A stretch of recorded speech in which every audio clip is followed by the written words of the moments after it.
Un millionnaire stérile a acheté une fille qui a été mise aux enchères pour la protéger. Le lendemain, la fille a révélé un secret qui a fait sangloter le millionnaire de façon incontrôlable. Avant de commencer l'histoire, n'oubliez pas de laisser un like et de vous abonner à la chaîne pour voir plus d'histoires comme celle-ci. Le soleil brûlant punissait les rues du quartier avec une intensité qui rendait l'air presque palpable, vacillant sous la lumière implacable. Héloïse marchait la tête baissée, sentant la chaleur pénétrer ses sandales usées et remonter le long de ses jambes fines. Ses petits bras, marqués par des ecchymoses récentes, étaient enroulés dans une tentative futile de cacher les taches sombres.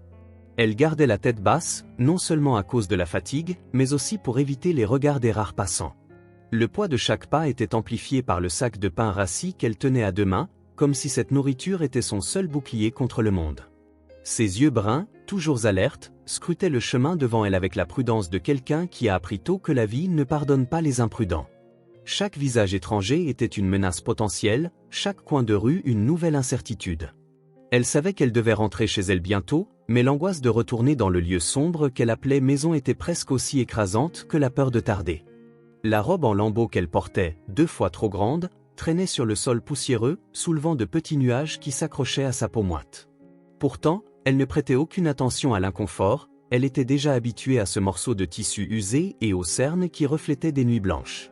Tandis qu'elle marchait, son esprit fourmillait de pensées familières, comme une mélodie triste qui ne cessait de jouer. Pourquoi est-ce toujours à moi?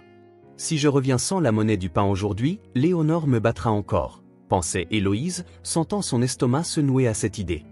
Elle essayait de retenir les larmes qui insistaient pour monter, clignant rapidement des yeux pour les chasser. Ce n'était pas le moment de faiblir, se disait-elle, mais la douleur dans ses bras et la tension constante rendaient difficile de maintenir cette détermination. Soudain, un bruit sourd interrompit le cours de ses pensées. Son cœur s'accéléra et elle s'arrêta brusquement, les yeux écarquillés fixant la scène devant elle. Un homme bien habillé, dans la cinquantaine, était allongé sur le trottoir, immobile. Le costume italien impeccable semblait déplacé dans ce décor modeste, tout comme la montre brillante à son poignet qui étincelait au soleil. Le visage pâle de l'homme contrastait avec le costume sombre, et il semblait s'être évanoui soudainement, son corps détendu comme si la force l'avait complètement abandonné. Héloïse resta paralysée un moment, la peur et la surprise clouant ses pieds sur place. Sa respiration devint laborieuse, et pendant un instant, elle pensa continuer son chemin, ignorant l'homme tombé. Mais quelque chose dans sa conscience l'arrêta. Et si personne ne l'aide? Il pourrait mourir comme le voisin du coin. Je ne peux pas laisser cela arriver encore. Avalant difficilement, elle s'approcha lentement, son cœur battant si fort qu'il semblait résonner dans ses oreilles. Elle posa soigneusement le sac de pain sur le sol et s'agenouilla à côté de l'homme, essayant d'ignorer les pierres qui blessaient ses genoux. « Monsieur, ça va? S'il vous plaît, réveillez-vous. J'ai déjà vu tant de gens mourir, » murmura Héloïse, sa voix presque étouffée par la peur alors que ses petites mains tremblaient. Elle observa le visage de l'homme, cherchant le moindre signe qu'il l'avait entendu, mais il semblait inconscient de ce qui se passait autour de lui. Ses yeux fermés, son expression sereine malgré son état alarmant. Sa respiration était lente mais présente, ce qui apporta un petit soulagement à Héloïse, qui essaya rapidement de se rappeler tout ce qu'elle avait appris. Une détermination soudaine s'empara d'Héloïse. Sans trop réfléchir, elle commença à effectuer les premiers soins de base qu'elle avait appris en regardant secrètement les cours par la fenêtre de l'école du quartier.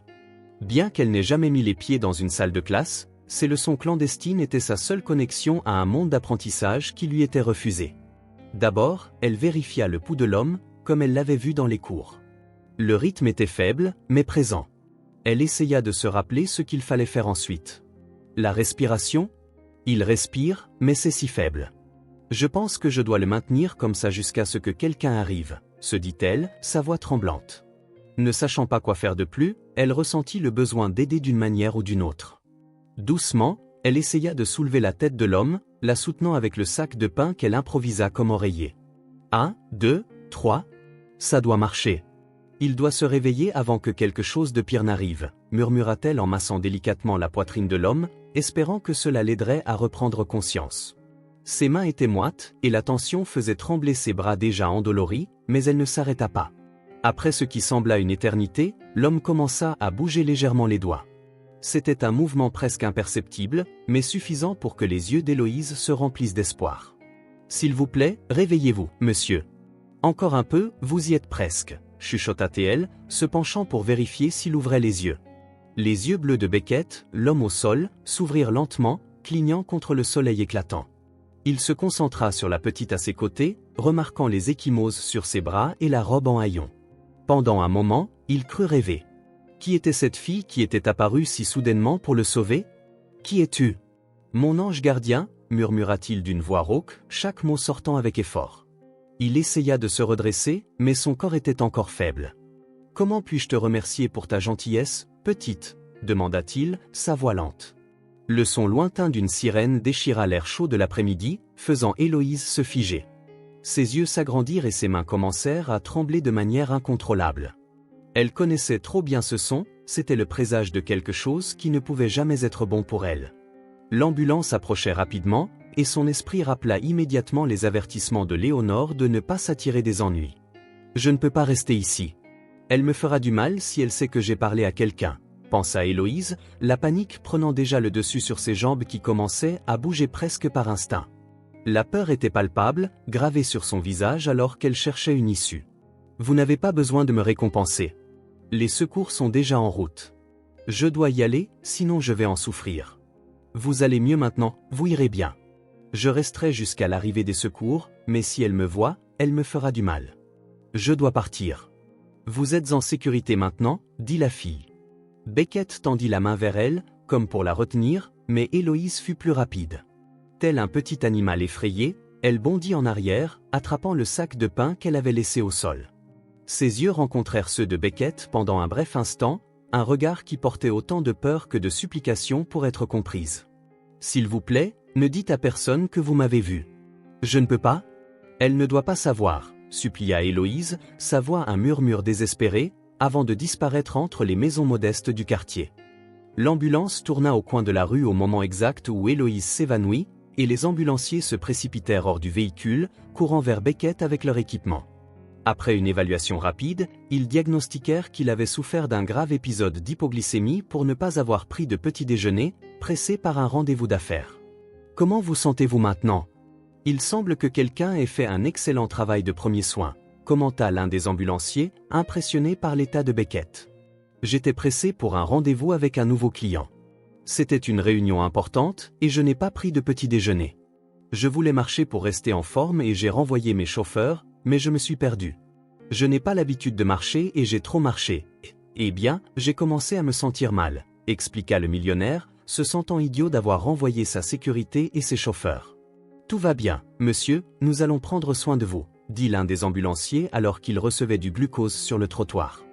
Beckett essaya d'expliquer à propos de la fille qu'il avait secourue, mais son attention fut détournée par des cris provenant d'une maison voisine.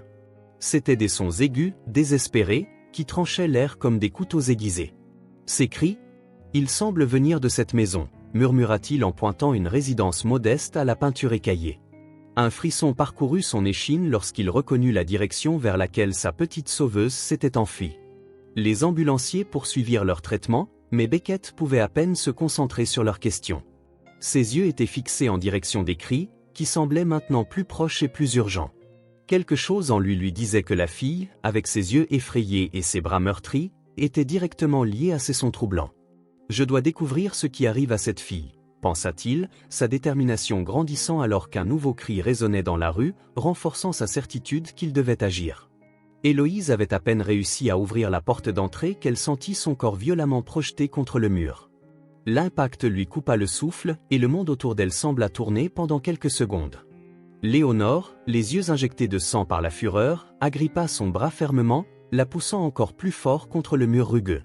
Son visage était si proche de celui d'Héloïse que la fille pouvait sentir la forte odeur de cigarette mêlée au parfum bon marché que portait la femme. Les doigts de Léonore s'enfonçaient dans le bras meurtri d'Héloïse, lui arrachant une grimace de douleur. Derrière elle, les autres filles observaient depuis les escaliers, certaines criant de rire, d'autres détournant le regard avec un mélange de pitié et de soulagement de ne pas être la cible à ce moment-là. Le pain rassis qu'Héloïse avait transporté si soigneusement glissa de ses mains et se dispersa sur le sol sale. Les tranches durcies glissèrent sur le sol poussiéreux jusqu'à se retrouver sous les pieds de Léonore, qu'elle écrasa d'un mouvement délibéré. La femme regarda Héloïse, ses narines dilatées, et esquissa un sourire amer avant de commencer à hurler. « Où étais-tu, Petit inutile. Cela fait 3 heures que je t'ai envoyé chercher du pain, 3 heures. Sa voix semblait plus forte que jamais, résonnant sur les murs de la maison exiguë. Héloïse essaya de marmonner une explication, mais la douleur dans son bras et la terreur pure figèrent ses mots. Ses yeux se remplirent de larmes, et ses petites mains tentèrent en vain de repousser Léonore. La peur la consumait complètement. Elle savait que, peu importe ce qu'elle dirait, la réponse serait toujours la même, cris, bousculade et humiliation. Elle va me faire encore plus de mal cette fois, pensa-t-elle alors que son corps tentait futilement de se défendre. Léonore traîna Héloïse jusqu'à la cuisine, chaque tiraillement faisant brûler le bras de la fille, mais elle n'osa pas crier. Elle savait que cela ne ferait qu'augmenter la fureur de Léonore. Le sol rugueux égratignait les pieds nus d'Héloïse alors qu'elle essayait de suivre les pas lourds de la femme. Lorsqu'elles atteignirent la cuisine, Léonore la poussa violemment, la faisant percuter les vieux placards. L'impact fit craquer le bois fragile, et l'une des portes faillit se détacher, répandant des éclats de peinture écaillée qui se dispersèrent sur le sol. Les autres filles, que Léonore appelait ses filles, suivirent le spectacle comme un public bien entraîné. Certaines descendirent lentement les escaliers, croisant les bras ou souriant avec malveillance. L'une d'elles tenait un vieux téléphone portable dont la lentille déjà fissurée reflétait la faible lumière de la cuisine. Elle semblait apprécier tout enregistrer, surtout les moments d'humiliation d'Héloïse.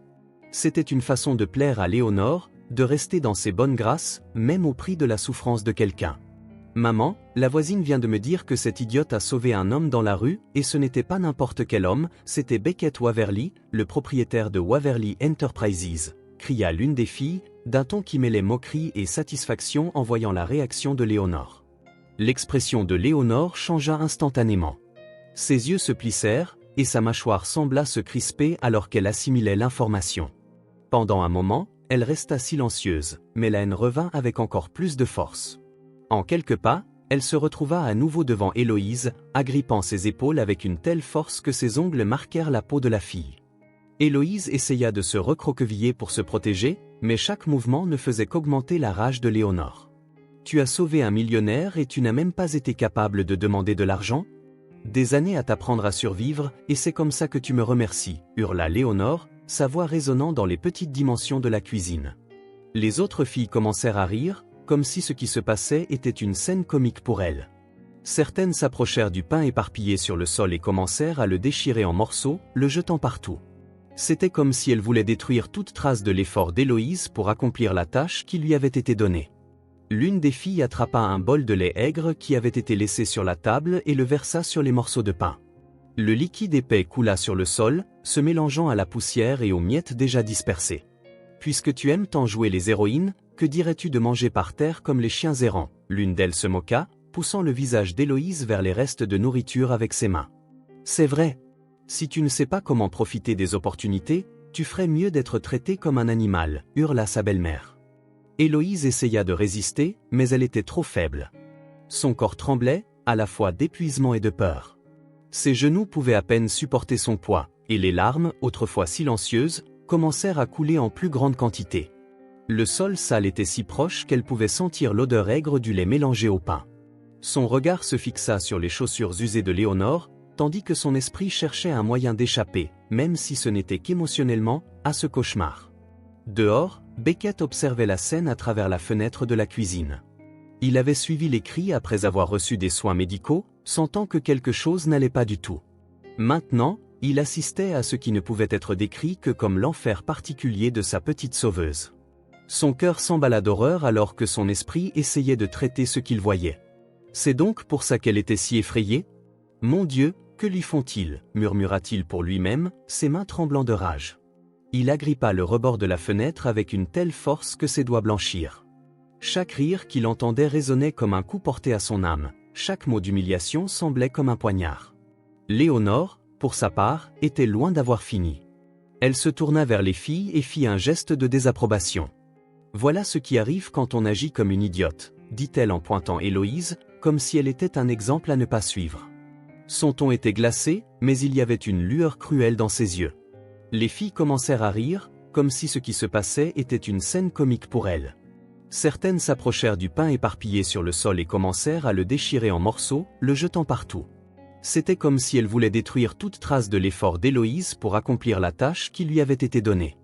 Le téléphone de Léonore sonna, interrompant momentanément le spectacle. Elle repoussa Héloïse comme si elle était un objet jetable et répondit à l'appel, son visage cependant changea drastiquement. L'expression sirupeuse et mielleuse qui prit le dessus sur ses traits était presque comique, mais effrayante dans sa fausseté. « Oui, monsieur, bien sûr, nous pouvons parler de la fille. Elle est très spéciale pour moi, vous savez, dit Léonore, son ton débordant d'hypocrisie. Les filles se regardèrent, reconnaissant le ton. Léonore ne parlait comme ça que lorsqu'elle était sur le point de conclure une affaire. Héloïse, toujours au sol, tremblait de manière incontrôlable. Son visage était sale de larmes et de restes de nourriture, mais elle restait immobile. Toute tentative de se lever ou de parler pourrait à nouveau attirer l'attention de Léonore. « Combien offrez-vous pour elle ? » « Mon Dieu, on ne m'a jamais offert si peu pour l'une d'entre elles, s'exclama Léonore, les yeux brillants de cupidité alors qu'elle écoutait l'offre à l'autre bout du fil. Beckett continuait à observer à travers la fenêtre, incrédule, tandis qu'il suivait le regard de Léonore se poser sur la fille qui l'avait sauvée. Il réalisa qu'elle essayait de vendre la fille immédiatement. Son esprit réagit instantanément. « Je dois proposer une somme pour cette fille. C'est le seul moyen de la sortir de là immédiatement. Je dois la sauver, tout comme elle m'a sauvé, pensa-t-il, l'estomac noué en réalisant avec quelle facilité Léonore négociait la vie de la fille. Je vais te sortir de là, petite. Personne ne te fera plus de mal, promit-il en silence, regardant Héloïse recroquevillée sur le sol de la cuisine. Léonore raccrocha le téléphone, un sourire cruel se formant sur ses lèvres alors qu'elle regardait Héloïse.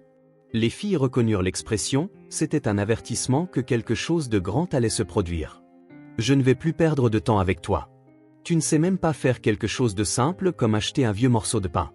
Quelqu'un doit faire quelque chose à ton sujet. Pour moi, tu n'es plus utile. Nous irons à la place centrale plus tard. L'homme qui sera avec toi viendra te chercher, dit Léonore en riant alors qu'elle rangeait le téléphone dans sa poche. Beckett serra les poings, contrôlant l'envie d'envahir la maison à cet instant. Il devait suivre le plan, peu importe à quel point il était douloureux de voir cette scène. Dans quelques heures, il trouverait un moyen d'obtenir la garde temporaire d'Héloïse et suffisamment de preuves pour arrêter Léonore. Cette femme paiera pour tout ce qu'elle a fait à cette fille, pensa-t-il. La journée commençait à s'assombrir lorsque Léonore traîna Héloïse à travers les ruelles sombres qui menaient à la place centrale. La fille, toujours tremblante et le visage sale, trébuchait constamment dans la robe en lambeaux qui était 2 fois trop grande pour elle. Ses jambes pouvaient à peine suivre les pas fermes et pressés de la femme, et le tiraillement constant sur son bras la faisait trébucher encore plus. Les rues désertes résonnaient du son des talons de Léonore, tandis qu'Héloïse, pieds nus, sentait le sol rugueux blesser davantage ses pieds meurtris. « Marche plus vite, petite inutile. Nous avons un acheteur important qui nous attend, et ne t'avise pas de faire cette tête pitoyable, » grogna Léonore, lui lançant un regard de mépris et l'attirant plus fort. Héloïse baissa la tête, essayant d'éviter le regard furieux de la femme. Elle savait que plus elle faisait attendre Léonore, pire ce serait. La place centrale, qui durant la journée était habituellement pleine de vendeurs ambulants et d'enfants qui jouaient, était maintenant un endroit sombre et vide, éclairé seulement par des lampadaires rouillés dont les lumières vacillaient par intermittence. Dans le coin le plus éloigné, des hommes en costume parlaient à voix basse, semblant se déplacer comme des ombres. Léonore marchait avec confiance, tirant Héloïse par le bras jusqu'à un groupe d'hommes qui l'attendaient à l'ombre d'un grand arbre. Héloïse sentait son cœur battre de plus en plus fort à chaque pas. Ses mains moites glissaient de la prise de Léonore, mais elle n'osait pas résister. « Voici le numéro 8, celle dont je vous ai parlé au téléphone. Elle est un peu abîmée, mais elle peut encore être utile, » annonça Léonore d'un ton qui mêlait dédain et froideur. Elle croisa les bras et sourit de côté, comme si elle était fière de la présentation. Les hommes commencèrent à enchérir, gardant la discrétion due à l'achat illégal. Héloïse commença à pleurer, jusqu'à ce qu'une silhouette bien habillée émerge de l'autre côté de la place. Portant un costume impeccable et des lunettes de soleil même dans l'obscurité approchante, Beckett avança d'un pas ferme vers le groupe. Son cœur battait la chamade, mais son visage ne montrait aucune hésitation. Il avait passé les dernières heures à préparer ce moment, étudiant ce qui opérait en secret dans cette place isolée. Sa présence imposa un silence immédiat sur le petit groupe. 4 millions de pesos, annonça-t-il, sa voix coupant le murmure des négociations comme une lame.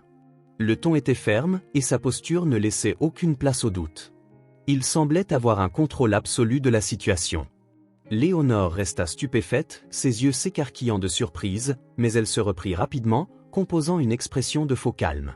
Tout ça, répéta-t-elle, comme si elle voulait confirmer qu'elle avait bien entendu, ses lèvres s'étirant en un sourire qu'elle essayait de rendre discret, mais la cupidité débordait dans chacun de ses gestes. Les autres hommes se retirèrent immédiatement, ils savaient qu'ils ne pouvaient pas rivaliser avec une offre aussi absurde, surtout pour une fille qui semblait l'endommager. Beckett s'approcha, ignorant les regards méfiants autour de lui, et tendit la main à Léonore avec un geste calculé. « Vendu.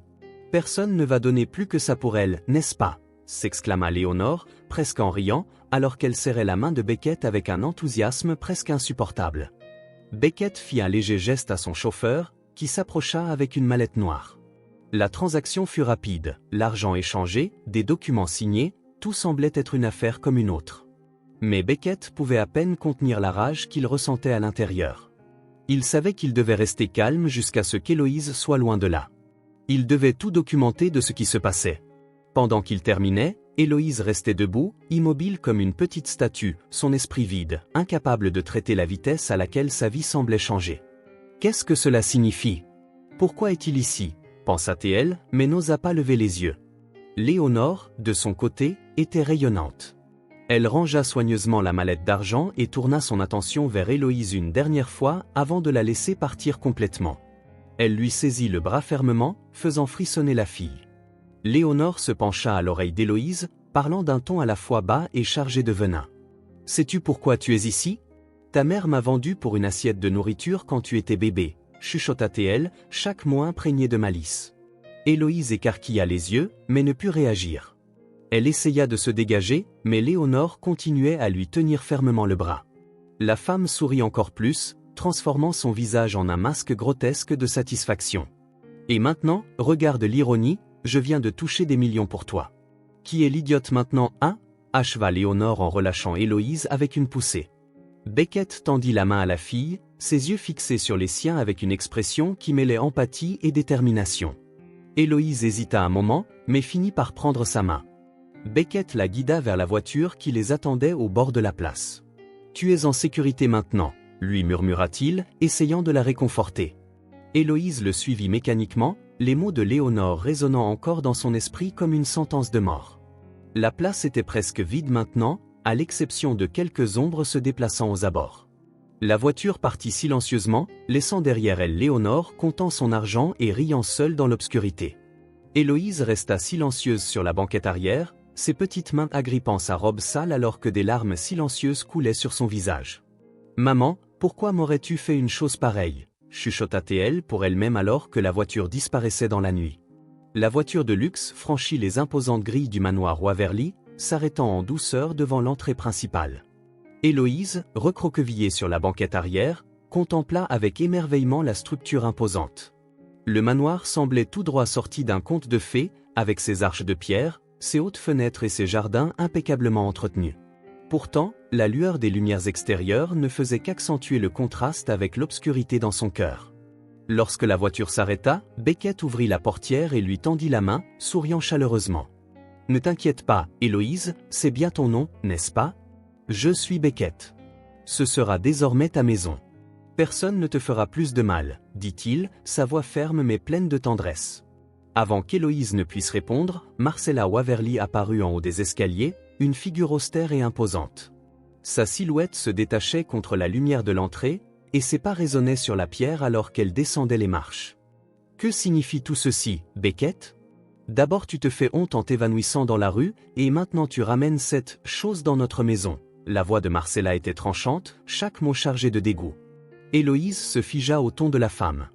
Ses doigts délicats agrippèrent le siège de la voiture alors que Marcella s'approchait. Ses yeux bleus, identiques à ceux de son fils, scrutèrent la fille comme on évaluerait une peste. Avec un mouchoir de soie pressé contre son nez, elle fit le tour d'Héloïse comme un prédateur étudiant sa proie. « Tu as complètement perdu la tête, Beckett. Cette fille va nous apporter des maladies. »« C'est inacceptable, » lança Marcella, sa voix aussi froide que la glace. « Elle m'a sauvé la vie, mère, » rétorqua Beckett, posant une main ferme sur l'épaule d'Héloïse. « Et elle vivra avec nous à partir de maintenant. » Ce n'est pas discutable. Ses yeux fixèrent ceux de Marcella, défiant toute résistance. La tension était palpable, comme une corde tendue prête à se rompre. Mais Marcella se retira avec un regard calculateur. « Très bien, Beckett, mais n'attends pas de moi que je traite cet enfant comme faisant partie de la famille. C'est toi qui prends cette responsabilité, répondit-elle, tournant les talons et entrant dans le manoir. La gouvernante, recevant un regard sévère de Marcella et un ordre, conduisit Héloïse dans une chambre improvisée dans la zone de service. Bien que l'espace fût plus grand que n'importe où Héloïse avait jamais dormi, les murs blancs nus et l'odeur de produits de nettoyage rendaient l'environnement froid et impersonnel. C'est ici que Madame Marcella a décidé que tu resteras. Ne pense pas avoir la permission d'entrer dans la maison principale sans autorisation, ordonna la gouvernante, partant sans attendre de réponse.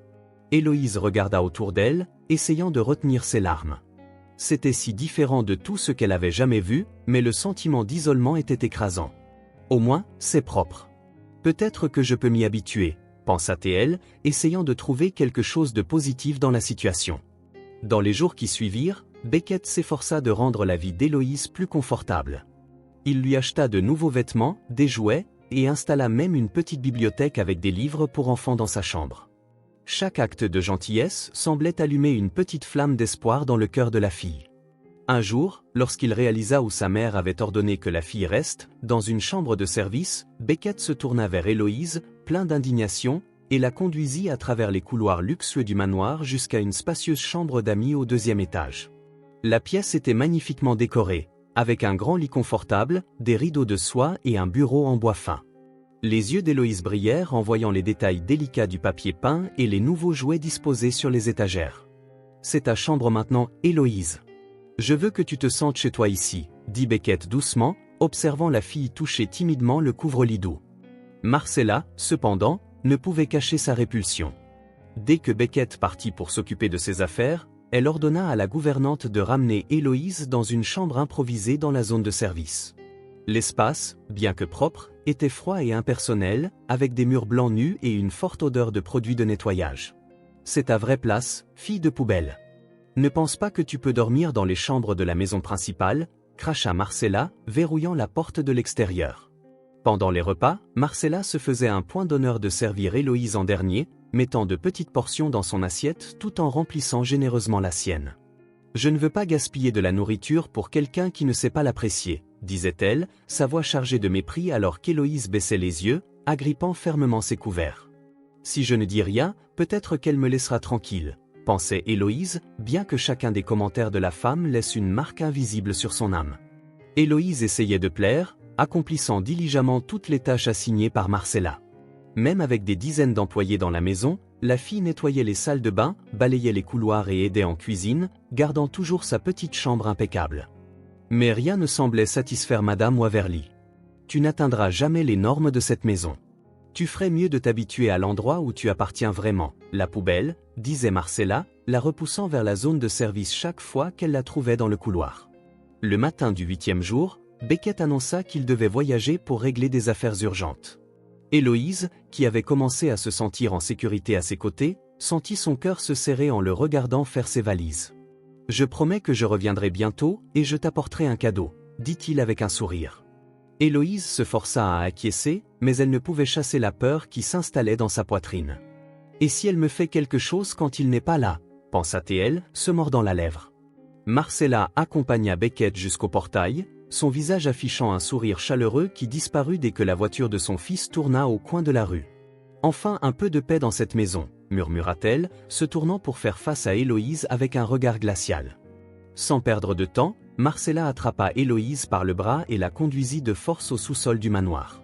L'endroit, humide et faiblement éclairé, était rempli de vieilles boîtes, de meubles couverts de draps et d'une odeur âcre de moisi. « C'est là que tu aurais dû rester depuis le début. Les rats comme toi n'appartiennent pas à la surface, » déclara Marcella, poussant Héloïse à l'intérieur et claquant la porte avec fracas qui résonna sur les murs de pierre. Héloïse courut vers la porte et la frappa de toutes ses forces. « S'il vous plaît, ne me laissez pas ici. Il fait trop sombre. Je promets que je ne vous dérangerai plus, » cria-t-elle, mais ses supplications furent ignorées. De l'autre côté, Marcella verrouilla la porte avec un sourire satisfait et remonta les escaliers, laissant la fille dans l'obscurité. Les heures semblèrent s'éterniser dans le sous-sol.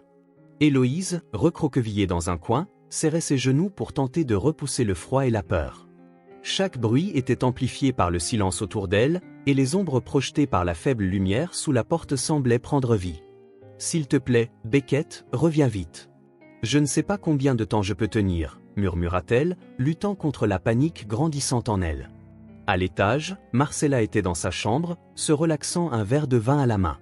Elle prit le téléphone et composa le numéro de Beckett, sa voix prenant un ton doux et rassurant. « Tout est sous contrôle, mon fils. Ta protégée est parfaitement installée. Tu n'as pas à t'inquiéter, dit-elle, ses mots voilant la cruauté qui s'échappait dans un sourire satisfait. Dans le sous-sol, les cris étouffés d'Héloïse résonnaient encore, se mêlant au son du rire cruel de Marcella qui réverbérait dans les couloirs silencieux du manoir. Le matin avait à peine commencé lorsque Marcella ouvrit la porte du sous-sol avec fracas. Le son résonna sur les murs humides, brisant le silence de l'espace exigu.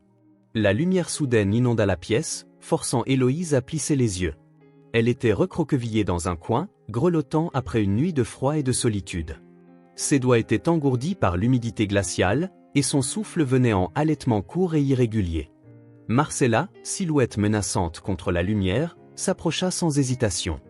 Avant qu'Héloïse ne puisse réagir, la femme lui agrippa le bras avec force. « Lève-toi. Tu ne vas pas passer la journée ici comme un rat immonde », ordonna Marcella, sa voix résonnant avec une autorité qui ne laissait place à aucune discussion. Héloïse essaya de se stabiliser alors qu'elle était tirée vers le haut, trébuchant en posant le pied sur le sol froid. « S'il vous plaît, Madame Marcella, j'ai juste besoin de me réchauffer. Je suis tellement fatiguée, » murmura Héloïse, sa voix un fil de désespoir. Marcella ignora sa supplique, la traînant sans pitié à travers les couloirs du manoir. Le contraste entre le sous-sol et les couloirs richement décorés de la maison était saisissant. Les tapisseries accrochées au mur, les lustres en cristal et le marbre étincelant semblaient insulter la présence d'Héloïse. Ses pieds nus laissaient de petites traces de saleté sur le sol immaculé. Marcella la traîna jusqu'à la salle de bain principale, la jetant sans cérémonie à l'intérieur. « Aujourd'hui, tu vas apprendre à être utile », dit Marcella en ouvrant brusquement l'armoire. Elle attrapa une brosse à dents neuve, celle que Beckett avait achetée pour Héloïse quelques jours auparavant, et la jeta aux pieds de la fille. « Frotte ce sol jusqu'à ce qu'il brille. Je ne veux pas voir la moindre trace de saleté. » Encore étourdie, Héloïse ramassa la brosse à dents avec des mains tremblantes et commença à frotter soigneusement le sol en marbre. Le soleil s'était à peine levé, et la salle de bain était glaciale. Le contact du marbre glacé sur ses genoux faisait frissonner tout son corps, mais elle n'osait pas s'arrêter. Marcella croisa les bras et resta en observation, surveillant chaque mouvement comme un prédateur prêt à frapper. « Tu appelles ça frotter ? Utilise plus de force. Je veux que tes mains sentent ce qu'est le vrai travail, » cria-t-elle, frappant le sol de sa canne avec un craquement retentissant qui fit sursauter Héloïse. Le son des sanglots étouffés d'Héloïse se mêlait au grincement de la brosse contre le sol. De temps en temps, un domestique passait dans le couloir et jetait un coup d'œil à la scène avec horreur contenue. Certains accéléraient le pas, tandis que d'autres détournaient le regard, craignant que Marcella ne remarque la moindre trace de compassion. L'intendante s'arrêta sur le pas de la porte un instant, hésitant comme si elle voulait intervenir, mais le regard glacé de Marcella la fit reculer. « Occupez-vous de vos tâches », ordonna Marcella, la congédiant d'un geste impatient. Après un certain temps, Marcella quitta la salle de bain, pour revenir quelques minutes plus tard avec un seau rempli d'eau glacée. Sans avertissement, elle en déversa le contenu sur Héloïse. L'eau froide la frappa comme une gifle, trempant ses vêtements et formant une flaque autour d'elle. Héloïse haleta, s'efforçant de ne pas crier à haute voix. « Voilà comment une fille pauvre mérite d'être, trempée comme le rat que tu es », ria Marcella en remplissant un autre seau d'eau. Héloïse essaya d'essuyer l'eau du sol, mais Marcella continuait à en verser davantage, inondant l'espace. Chaque fois que la fille terminait une zone, la torture semblait sans fin. Ses mains étaient rouges et à vif, et ses vêtements complètement trempés collaient à sa peau, amplifiant le froid qu'elle ressentait déjà. La robe bleue que Beckett lui avait achetée, avec de délicates fleurs brodées, était maintenant ruinée. « Madame Marcella, s'il vous plaît, il fait trop froid », chuchota Héloïse, sa voix à un fil entre des dents claquantes. Marcella la regarda avec un mélange de mépris et d'amusement. « Tu penses mériter quelque chose d'aussi beau ? Mon fils était un imbécile de penser que quelqu'un comme toi pouvait porter une chose pareille. » D'un mouvement brusque, elle attrapa le tissu délicat qui pendait sur le cintre et déchira le vêtement de haut en bas. Héloïse étouffa un cri, serrant les morceaux déchirés de la robe alors que des larmes coulaient librement sur son visage. « N'oublie jamais qui tu es, une fille pauvre qui ne sera jamais rien de plus que cela. Tu ne mérites aucune des choses chères que mon fils insiste pour te donner, » hurla Marcella en jetant les restes sur le sol mouillé. Dans le couloir, les domestiques faisaient semblant de ne rien entendre. Le majordome ferma discrètement quelques portes pour essayer d'étouffer le son, tandis qu'à la cuisine, le volume de la radio était augmenté. Marcella jeta un regard autour, s'assurant que personne n'osait intervenir. « Si quelqu'un souffle un mot de cela à mon fils, il sera hors de cette maison avant le coucher du soleil », menaça-t-elle, sa voix coupante. Satisfaite de ce qu'elle considérait comme une leçon bien méritée, Marcella décida de garder les preuves de ce qu'elle appelait le caprice de Beckett. Elle attrapa Héloïse par ses bras mouillés et la traîna jusqu'à son bureau. La fille trébucha en essayant de retenir ses larmes, tentant de suivre les pas rapides de la femme. « Je vais garder tous les documents que mon fils a réussi à obtenir pour toi. Ne pense pas que cela signifie quoi que ce soit. Je ferai en sorte que tu n'oublies jamais qui est vraiment aux commandes ici, » dit Marcella en poussant sans cérémonie Héloïse sur le sol. Marcella commença à fouiller dans le dossier contenant les papiers que Beckett avait préparés pour légaliser le séjour d'Héloïse à la maison. Dans sa colère et sa négligence, elle finit par déchirer l'un des documents jaunis mélangés aux autres. Elle se figea, tenant le papier déchiré entre ses mains, ses yeux parcourant les mots qui sautaient du document. « Ça ne peut pas être », murmura-t-elle presque sans voix. Marcella leva le papier à la lumière, examinant chaque détail avec une attention croissante. Le nom de la mère d'Héloïse était là, clairement imprimé, et les dates coïncidaient avec quelque chose que Marcella n'aurait jamais pu prévoir. Son expression se durcit, et ses mains commencèrent à trembler alors qu'elle relisait l'information. Ce qui était devant elle était plus qu'une coïncidence, c'était une révélation qui pouvait tout changer. « Mon Dieu, qu'ai-je fait ?» chuchota-t-elle, sa voix chargée d'incrédulité. Héloïse, toujours recroquevillée sur le sol, grelottant de froid et d'humiliation, ne remarqua pas le changement drastique dans le comportement de Marcella. Son esprit était focalisé sur autre chose, l'espoir que Beckett reviendrait bientôt pour la protéger d'un autre jour de tourment. Alors que Marcella regardait alternativement entre le document et Héloïse, une tension silencieuse emplit l'air, annonçant que rien ne serait plus jamais pareil. Marcella tituba jusqu'à son fauteuil en cuir dans le coin du bureau, les morceaux déchirés du certificat de naissance tremblant entre ses mains. Elle essaya en vain d'aligner les fragments du document, mais ses mains tremblantes pouvaient à peine les tenir. Ses yeux fixés sur le nom Vivian, sa fille, écrite en calligraphie élégante, comme si le papier se moquait de sa cruauté. La date de naissance, le lieu, et la signature familière traçaient un chemin vers une vérité qu'elle avait enterrée pendant des années. Son expression s'assombrit, et ses mains commencèrent à trembler en relisant l'information. « Ça ne peut pas être Vivian. Sa fille est ici, » dans les yeux de cette fille, toujours me regardant, toujours me jugeant, murmura Marcella, alors qu'une larme involontaire roulait sur sa joue. Son visage, habituellement si rigide et autoritaire, affichait maintenant une pâleur qui trahissait la peur dans son cœur.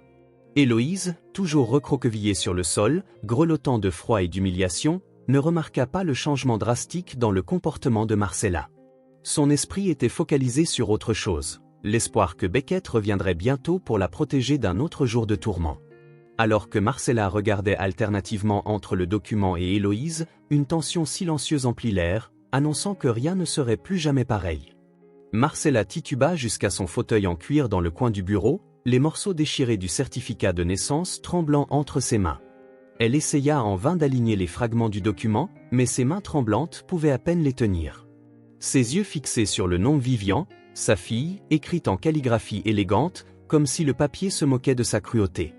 La date de naissance, le lieu, et la signature familière traçaient un chemin vers une vérité qu'elle avait enterrée pendant des années. Son expression s'assombrit, et ses mains commencèrent à trembler en relisant l'information. « Ça ne peut pas être Vivian. Sa fille est ici, » dans les yeux de cette fille, toujours me regardant, toujours me jugeant, murmura Marcella, alors qu'une larme involontaire roulait sur sa joue. Son visage, habituellement si rigide et autoritaire, affichait maintenant une pâleur qui trahissait la peur dans son cœur. Héloïse, toujours recroquevillée sur le sol du bureau, n'osa pas bouger d'un pouce. Le froid de ses vêtements mouillés s'était déjà mêlé à la chaleur de l'embarras et de la peur. Elle regarda Marcella avec précaution, essayant de comprendre ce qui se passait dans l'esprit de la femme qu'il avait si souvent traitée comme moins qu'un être humain. Pourquoi est-elle si nerveuse ? Que contient ce certificat de naissance ? Pensa Héloïse, serrant ses genoux pour contenir les frissons qui n'étaient plus seulement dus au froid. À ce moment-là, Beckett entra dans la pièce, rentré plus tôt de son voyage, le visage exprimant de l'inquiétude en entendant les murmures de sa mère.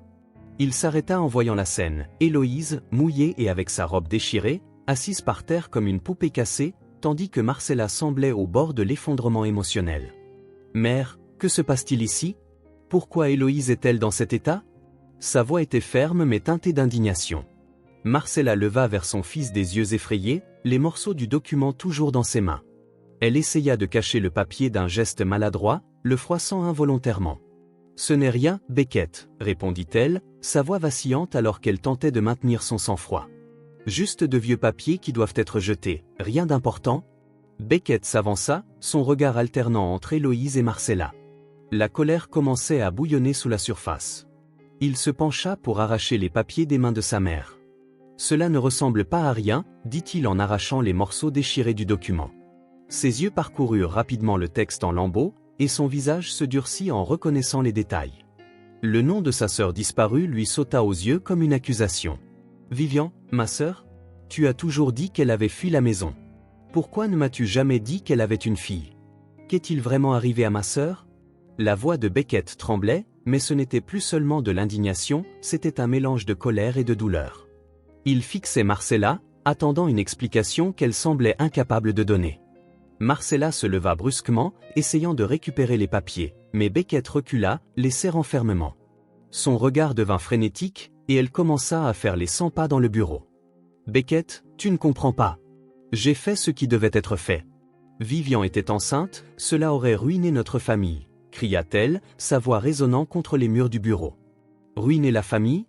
Tu t'entends parler ?» Beckett secoua la tête, incrédule, la colère débordant enfin. « Tu l'as chassée, n'est-ce pas? Tu l'as forcée à disparaître, et maintenant tu découvres qu'Héloïse est ta petite-fille, et tu continues à la traiter comme un objet, comme une peste. Regarde dans quel état cette fille s'est retrouvée pendant mon absence, hurla-t-il, furieux de voir la fille avec sa robe trempée.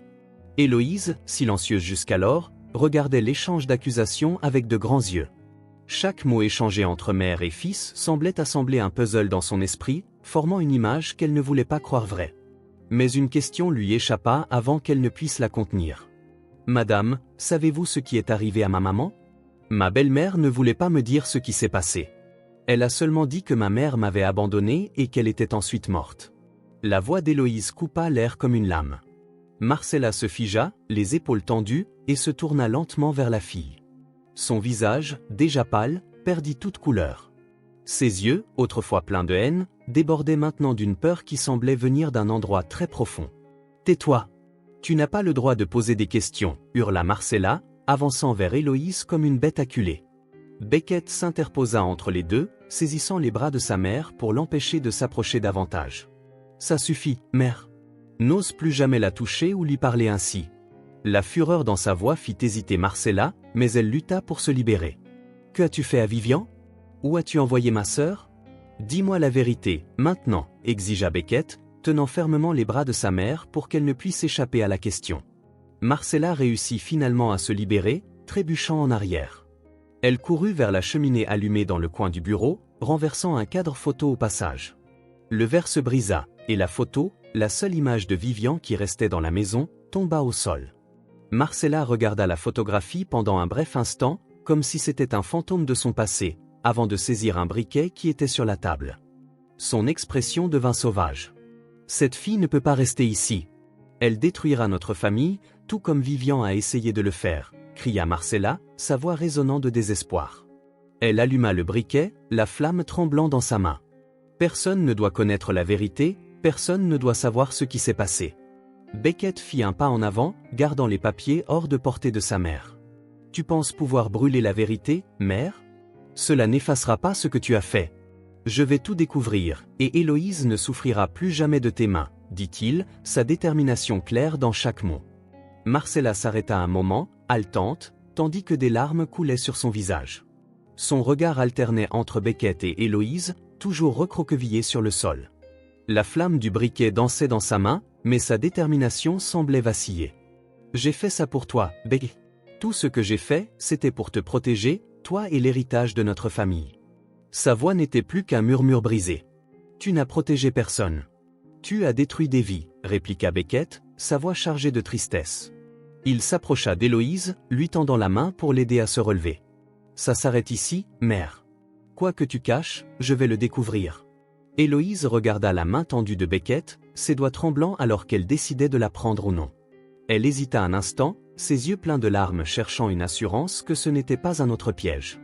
Mais le regard de Beckett, plein de détermination et d'une chaleur qu'elle avait rarement ressentie, la convainquit.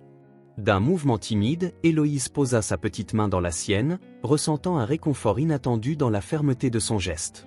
Alors qu'elle se levait, Héloïse trouva une nouvelle force en elle, une étincelle d'espoir qui semblait avoir survécu à tout ce qu'elle avait enduré. Ses pieds nus touchèrent le sol avec une fermeté inhabituelle, comme si, pour la première fois, elle avait le contrôle de ses propres pas. Beckett la tenait fermement mais avec douceur, comme quelqu'un qui connaissait le poids de la douleur qu'elle portait. « Tu n'es plus seule, Héloïse. Nous allons résoudre cela ensemble, petite. Je suis désolé, je n'imaginais pas que mon absence causerait cela pour toi, dit-il, sa voix douce mais chargée d'une promesse. De l'autre côté de la pièce, Marcella recula lentement, le briquet toujours allumé dans sa main tremblante. Elle semblait plus petite maintenant, comme si la figure imposante et autoritaire d'autrefois avait été engloutie par ses propres secrets. Ses yeux étaient fixés sur le sol, évitant le regard perçant de Beckett. « Je faisais ce qui devait être fait. »« Tu ne comprends pas, Beckett, » murmura Marcella, sa voix presque inaudible, comme si elle se parlait à elle-même. Beckett se tourna vers sa mère, gardant Héloïse près de lui. « Il n'y a pas de justification. Ce que tu devais faire, c'était la protéger. » Ces mots étaient tranchants, chacun d'eux perçant la faible défense que Marcella essayait de maintenir. Marcella fit quelques pas en arrière jusqu'à sentir le mur froid contre son dos. Elle semblait étouffée par ses propres actions, le briquet toujours allumé dans sa main tremblante. « Beckett, tu ne comprends pas. J'ai fait ça pour toi, pour les Waverly. Il n'y avait pas d'autre moyen, » s'exclama-t-elle désespérément, essayant de se justifier, mais sa voix ressemblait plus à une supplication qu'à une défense. Héloïse regardait la scène se dérouler avec un mélange de peur et d'un sentiment qu'elle ne pouvait nommer. Peut-être était-ce de la compassion, malgré tout ce que Marcella lui avait fait subir, la femme semblait s'effondrer sous le poids de ses propres péchés. Mais Héloïse savait qu'elle ne pouvait pas faire confiance à ce moment de faiblesse. Pourtant, quelque chose dans son âme blessée ressentait le poids de ce que Marcella portait. Marcella laissa finalement tomber le briquet au sol, la petite flamme s'éteignant avec un claquement. Elle glissa le long du mur, s'asseyant par terre, les yeux perdus dans le vide. Beckett fit un pas en avant, toujours protégeant Héloïse, mais avec le ton ferme de quelqu'un qui exige des réponses. « Mère, assez de mensonges. Dis-moi la vérité maintenant, ou je la découvrirai moi-même, avec ou sans toi, » dit-il, chaque mot chargé d'autorité. Marcella leva les yeux vers son fils, des larmes montant dans ses yeux. Pour la première fois, elle semblait vulnérable, presque humaine. Mais malgré cela, ses mots vinrent hésitants, comme si quelque chose en elle résistait encore. « Tu ne comprends pas ce que c'est que de porter toute une famille sur tes épaules. »« Je n'avais pas le choix, » murmura-t-elle, tandis que ses yeux cherchaient la photo de Vivian tombée au sol. Héloïse sentit sa main serrer davantage celle de Beckett, un geste presque inconscient mais plein de sens. Elle ne savait pas ce que l'avenir lui réservait, mais à cet instant, elle était sûre d'une chose, elle n'affronterait plus jamais cela seule. Marcella leva enfin les yeux, ses doigts agrippant la photo de Vivian tombée. Ses yeux fixés sur le portrait, mais c'était comme si elle voyait quelque chose au-delà de l'image, un fantôme du passé, un moment figé dans son cœur qu'elle ne pourrait jamais oublier. Sa voix, lorsqu'elle rompit enfin le silence, était hachée, chargée d'un poids qui semblait l'écraser. Chaque mot sonnait comme une plaie ouverte. Elle était si jeune, à peine 17 ans, quand elle est tombée amoureuse du chauffeur, un moins que rien, sans nom, sans fortune. Quand j'ai découvert la grossesse, je n'avais pas le choix, confessa Marcella, ses doigts griffant le cadre avec une force qui reflétait la douleur de sa culpabilité et son entêtement à ne pas l'admettre pleinement. Beckett sentit son estomac se nouer en entendant ces mots. Il se souvenait vivement du jour où sa sœur avait disparu, la pluie torrentielle battant contre les fenêtres, les cris étouffés provenant du bureau de sa mère, puis le silence assourdissant qui avait enveloppé la maison. C'était le jour où sa sœur aînée avait cessé d'exister pour tout le monde dans le manoir. « Tu l'as vraiment chassée ? Ma sœur était enceinte, et tu l'as jetée à la rue ?» Sa voix tremblait, un mélange de colère et d'incrédulité, le poids de ces mots suffisant à faire frissonner Marcella. Marcella se leva lentement, le portrait toujours dans ses mains, ses yeux errant entre l'image de sa fille adolescente et la silhouette recroquevillée d'Héloïse, comme si elle voyait pour la première fois la ressemblance frappante entre les deux. Les traits étaient les mêmes, la courbe délicate du menton, les grands yeux expressifs, et même la façon dont les cheveux retombaient naturellement sur le visage. « Qu'est-ce que tu voulais que je fasse? La voix de Marcella s'éleva, mais pas en force, c'était un cri désespéré d'autopréservation. Les Waverly ne pouvaient pas voir leur nom terni par un scandale d'une telle ampleur. J'ai fait ce qui était nécessaire pour protéger notre réputation, poursuivit-elle, tendant le portrait vers Héloïse d'un geste brusque. Héloïse hésita avant de s'avancer vers Marcella et de prendre la photographie, ses mains tremblantes reflétant l'état de son cœur.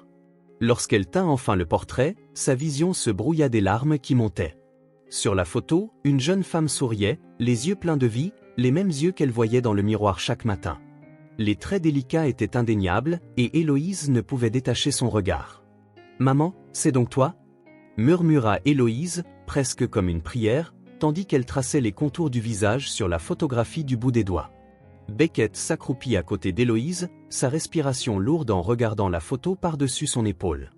Il pouvait à peine croire ce qu'il voyait. Tout correspondait, les fragments de souvenirs, les traits familiers, la disparition de Vivian. « Mon Dieu, comment n'ai-je pas réalisé dès que je t'ai vu? Tu es le portrait craché de ta mère, petite, dit-il, l'émotion débordant dans sa voix. » Marcella continua de parler, sa voix alternant entre regret et justification, comme si elle essayait encore de se convaincre que ses actions étaient nécessaires. Elle décrivit en détail comment elle avait confronté Vivian, comment elle lui avait donné de l'argent pour disparaître, espérant que sa fille mettrait fin à la grossesse et repartirait de zéro, loin d'ici. Mais elle était trop têtue. Elle a préféré mourir de faim plutôt que d'abandonner cet enfant, murmura Marcella, ses yeux perdus dans les souvenirs de décisions qui semblaient maintenant s'écrouler autour d'elle. Beckett enlaça Héloïse, la tenant fermement comme s'il voulait la protéger du poids du passé. Des larmes silencieuses coulaient sur son visage alors qu'il comprenait ce que cela signifiait. Il était l'oncle d'Héloïse, la nièce qui avait tant souffert sans jamais savoir qui elle était réellement. « Je ne crois pas un seul mot de ta belle-mère, Héloïse. S'il y a la moindre chance que ma sœur soit en vie, je la trouverai. Peu importe le temps que cela prendra, je ramènerai ta maman, » promit-il, embrassant doucement le sommet de la tête de la fille. C'était plus qu'une promesse, c'était un vœu de rédemption. Alors qu'il s'enlaçait, le téléphone de Beckett se mit à sonner, le son discordant brisant la tension du moment. Il hésita avant de répondre, jetant un coup d'œil à Héloïse, puis à Marcella, immobile dans un coin de la pièce. C'était un appel des bureaux de Waverly, un problème qui nécessitait sa présence immédiate. « Je dois m'occuper de ça, petite. Reste ici, je reviens dans quelques minutes, » dit-il, clairement réticent à laisser Héloïse seule. Marcella, qui jusque-là semblait une figure vaincue, changea instantanément en le voyant partir. Ses yeux s'endurcirent, et l'expression de vulnérabilité disparut comme une ombre se dissipant au soleil. Une nouvelle détermination s'empara de sa posture, mais cette fois, c'était quelque chose de plus froid, de plus sombre. Elle regarda Héloïse, ses yeux brillants d'une fureur glaciale. « Tu as détruit ma famille une fois, tu ne le feras pas une deuxième fois, » chuchota-t-elle, presque inaudible. Héloïse, perdue dans ses pensées alors qu'elle tenait la photographie contre sa poitrine, ne remarqua pas Marcella s'approcher. Ses doigts traçaient le contour du visage de Vivian sur le portrait, essayant d'imaginer ce que ce serait d'entendre sa voix ou de sentir son étreinte. « Ma maman est-elle vivante? Si elle l'est, pense-t-elle encore à moi ?» murmura Héloïse pour elle-même, ses yeux brillants d'un espoir timide. Mais le regard que Marcella lança à la fille fit sursauter Héloïse. Elle décida de suivre Beckett, craignant ce que sa grand-mère pourrait faire. Alors qu'Héloïse marchait à la recherche de Beckett, Marcella la suivit silencieusement, ses sombres intentions reflétées dans chaque pas. La fille monta les escaliers lentement, toujours absorbée par ses propres pensées, inconsciente de la présence de la femme juste derrière elle. Lorsqu'elle atteignit le sommet des escaliers, Marcella n'hésita plus. Toute la haine, la colère refoulée et la peur de tout perdre refirent surface en un seul mouvement. « Tu n'aurais jamais dû naître !» cria-t-elle, sa voix résonnant dans les murs du manoir. Avant qu'Héloïse ne puisse réagir, elle sentit une poussée violente dans son dos. Le choc traversa son corps, et tout sembla ralentir alors qu'elle perdait l'équilibre. Son cri remplit l'air, chargé de peur et de surprise. « Beckett !» Le mot quitta ses lèvres comme une supplication désespérée alors que son petit corps était projeté dans les escaliers de marbre. La photographie de Vivian glissa des petites mains tremblantes d'Héloïse, tournoyant dans les airs comme une feuille emportée par une brise imaginaire. L'image semblait défier le temps et la gravité, tourbillonnant lentement tandis que la fille dégringolait les marches, comme si le portrait hésitait à toucher le sol avant sa propriétaire. La lumière du soleil traversant les fenêtres de l'escalier se reflétait sur les coins du cadre, créant de petits éclats qui semblaient un spectacle solitaire au milieu du chaos. Héloïse, quant à elle, roulait dans les escaliers de marbre dans un mouvement disloqué et désespéré. Chaque impact était comme un coup porté à sa frêle silhouette, ses cris s'estompant en échos étouffés. Les marches semblaient interminables, chacune lui ôtant un peu plus d'énergie à chaque tour. Sa robe déchirée se prit un instant sur le bord des escaliers, seulement pour être violemment arrachée alors qu'elle continuait à tomber. Ses bras, levés instinctivement pour protéger son visage, ne purent amortir les chocs qui se succédaient, et une douleur lancinante commença à envahir tout son corps. Le son de la chute résonna dans les hautes murailles du manoir, mais la maison resta dans un silence oppressant. C'était comme si la demeure elle-même assistait, impuissante, au désespoir d'Héloïse, absorbant chaque bruit comme un secret qui ne serait jamais révélé. La photographie de Vivian poursuivit sa lente descente, contrastant presque avec la brutalité de la chute de la fille. Le sourire figé de la jeune femme sur le portrait semblait un rappel cruel de ce qui avait été perdu et de ce qui semblait maintenant sur le point d'être à nouveau arraché. Lorsque Héloïse atteignit finalement le sol, l'impact final fut un bruit sourd qui résonna dans toute la maison. Son petit corps resta immobile, comme si l'énergie qui la maintenait en vie avait été complètement drainée. Le silence qui suivit était presque assourdissant, un vide qui semblait tout engloutir autour de lui. Le cadre de la photographie atterrit doucement à côté d'elle, penchant légèrement sur le marbre froid. Les yeux de Vivian, brillant sur le portrait d'une jeunesse qui n'avait jamais vieilli, semblaient regarder Héloïse, comme chuchotant un douloureux rappel de ce qui était et de ce qui aurait pu être. L'escalier, qui avait si souvent été la scène de passages pressés et de moments de gloire pour la famille Waverly, semblait maintenant un sinistre hôtel. La lumière du soleil, autrefois accueillante, projetait des ombres sévères sur le sol, soulignant le contraste entre la fragilité d'Héloïse et l'opulence des environs. Une petite tache rouge commença à se former sur le marbre, signe discret mais choquant de la brutalité de ce qui venait de se produire. Du haut des escaliers, Marcella regardait en bas, son expression inébranlable, mais seulement en apparence. À l'intérieur, quelque chose avait changé. Ce qui avait commencé comme un éclat de colère laissait maintenant place à un silence intérieur, une confrontation amère avec ce qu'elle venait de faire. Sa respiration était lourde, mais elle ne bougea pas, comme paralysée par le poids de ses propres actions. Le sourire triomphant qui avait si souvent orné son visage après avoir humilié Héloïse était absent, remplacé par un masque de détermination et quelque chose qui ressemblait à la peur d'être découverte. Ses yeux dérivèrent vers le corps immobile de la fille, mais se détournèrent rapidement vers la photographie.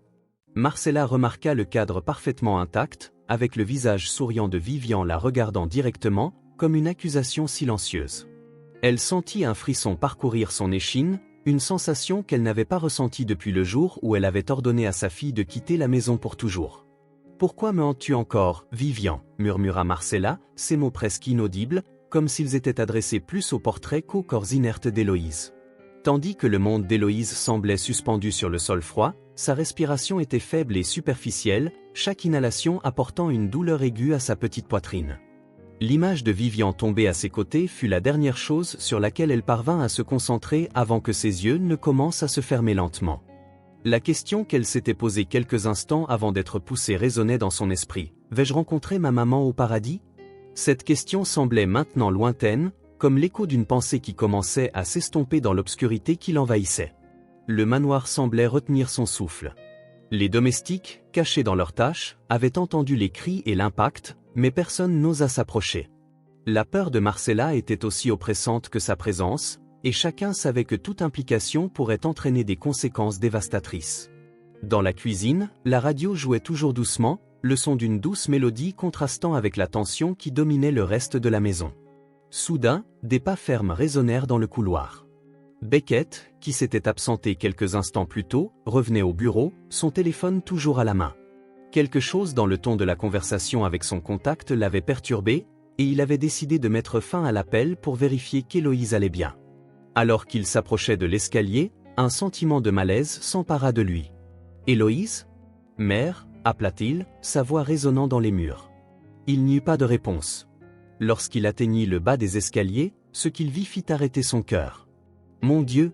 s'exclama-t-il, courant vers le petit corps immobile d'Héloïse.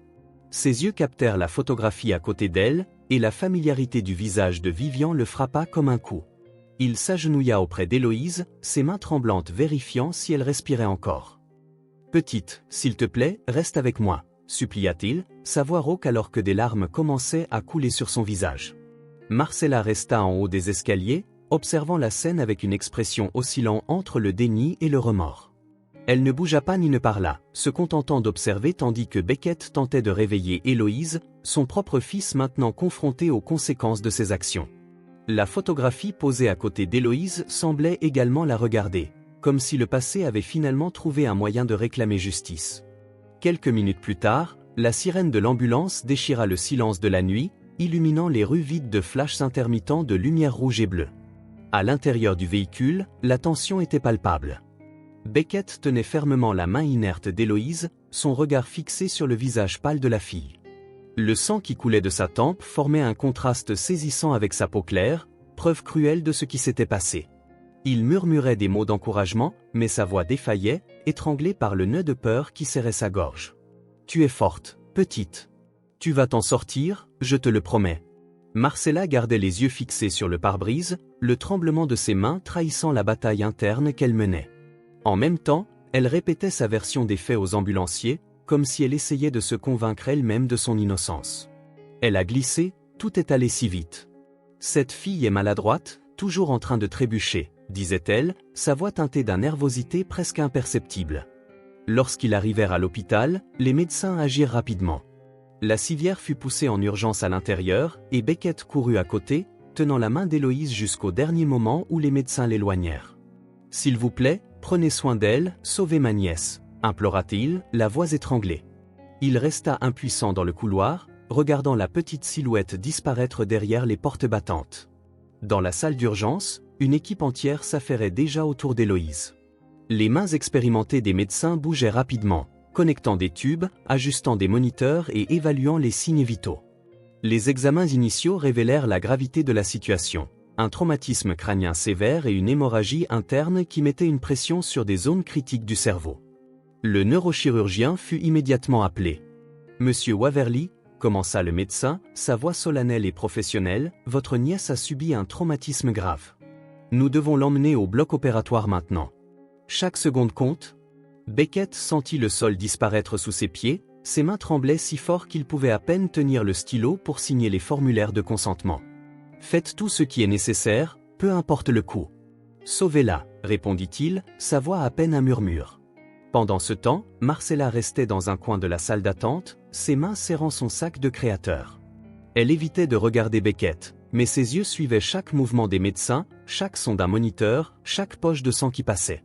Le poids de ses actions s'infiltrait lentement dans sa conscience, comme un poison lent. « Si cette fille survit, elle dira à tout le monde ce que j'ai fait, n'est-ce pas ?» murmura-t-elle pour elle-même, l'écho de ses mots se perdant dans la pièce vide. Dans la salle d'opération, les médecins travaillaient sans relâche. L'hémorragie était plus sévère que prévu et la pression intracrânienne était à la limite. L'équipe médicale coordonnait les efforts pour stabiliser la fille, alors que le temps jouait contre eux. « La prochaine heure sera critique », dit le neurochirurgien à l'infirmière à ses côtés. « Si nous ne contenons pas l'hémorragie maintenant, les conséquences pourraient être irréversibles. » Dehors, Beckett faisait les 100 pas, s'arrêtant parfois pour fixer les portes fermées du bloc opératoire. Il serrait la photo de Vivian contre sa poitrine, comme si c'était un talisman pouvant protéger Héloïse. « Dieu, s'il vous plaît, aidez-moi à la protéger. Faites que notre petite fille s'en sorte, » murmura-t-il, le visage marqué par l'angoisse. Chaque seconde semblait une éternité, la salle d'attente silencieuse rendant le son de ses pas encore plus lourd. Marcella, quant à elle, restait immobile, assise sur une chaise à l'écart.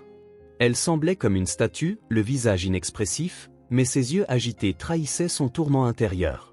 Le son du corps d'Héloïse heurtant les escaliers résonnait dans son esprit, en boucle, comme un cauchemar dont elle ne pouvait se défaire. Elle serrait son sac si fort que ses jointures blanchissaient. Pourquoi cette fille est-elle si résistante?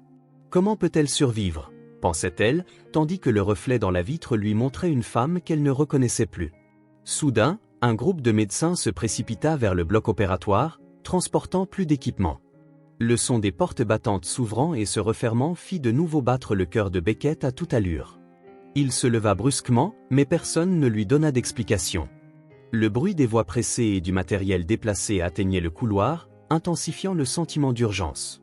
Beckett tomba à genoux sur le sol, serrant si fort la photo de Vivian que les bords commencèrent à se plier. « S'il vous plaît, Dieu, elle n'est qu'une enfant.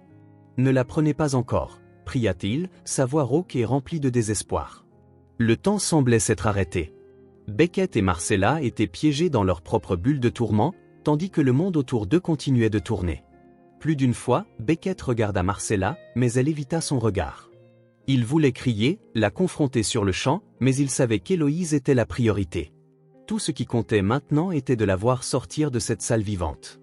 Finalement, le neurochirurgien réapparut, son expression toujours grave mais avec une pointe de lassitude. La chirurgie a été un succès en termes d'hémorragie. Nous avons réussi à stabiliser la pression intracrânienne, dit-il. Beckett ressentit un soulagement momentané, rapidement remplacé par l'inquiétude alors que le médecin poursuivait. Cependant, nous devons la surveiller pendant les prochaines 48 heures. Nous ne pouvons pas exclure des séquelles permanentes. Elle pourrait perdre la capacité de bouger ses jambes.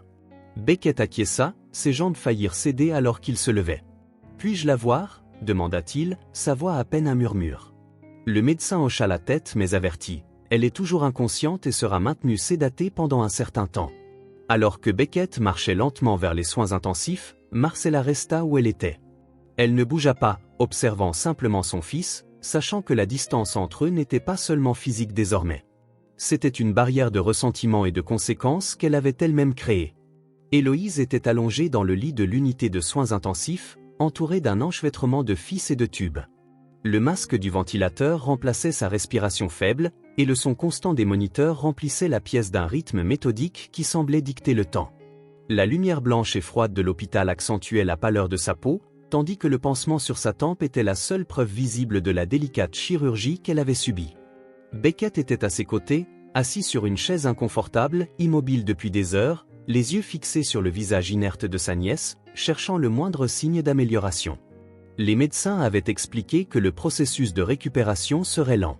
Le traumatisme qu'Héloïse avait subi était significatif, mais elle avait survécu à la chirurgie, ce qui était déjà un miracle. Beckett tenait la main de la petite fille avec précaution, craignant de lui faire mal. « Tu es plus forte que tu ne le penses, petite. Je sais que tu vas t'en sortir, » murmura-t-il, sa voix mêlant espoir et épuisement.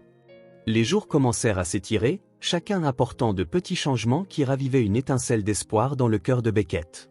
Au 3e jour, les médecins décidèrent de réduire progressivement la sédation, permettant au corps d'Héloïse de commencer à réagir. « Si elle répond bien, nous pourrons évaluer plus clairement les dommages neurologiques, » expliqua le neurochirurgien en ajustant les moniteurs à côté du lit. Au 5e jour, Beckett vit quelque chose qui fit bondir son cœur. Le doigt d'Héloïse bougea légèrement sous sa main. Il se leva immédiatement, appelant l'infirmière avec urgence. « Elle a bougé. Je l'ai vue. C'est bon signe, n'est-ce pas ?» demanda-t-il, sa voix pleine d'émotion. L'infirmière confirma avec un sourire calme. « Oui, monsieur Waverly, c'est un bon signe. Son corps commence à réagir, » dit-elle en ajustant les paramètres sur le moniteur. Marcella, qui jusqu'alors avait maintenu une distance prudente, décida de rendre visite à Héloïse ce jour-là. En entrant dans la chambre, elle vit son fils assis au chevet de la fille. Comme toujours, son regard vacilla lorsqu'elle vit les tubes et les moniteurs, preuve tangible de ses actions. « Comment va-t-elle » demanda Marcella, sa voix basse, presque inaudible.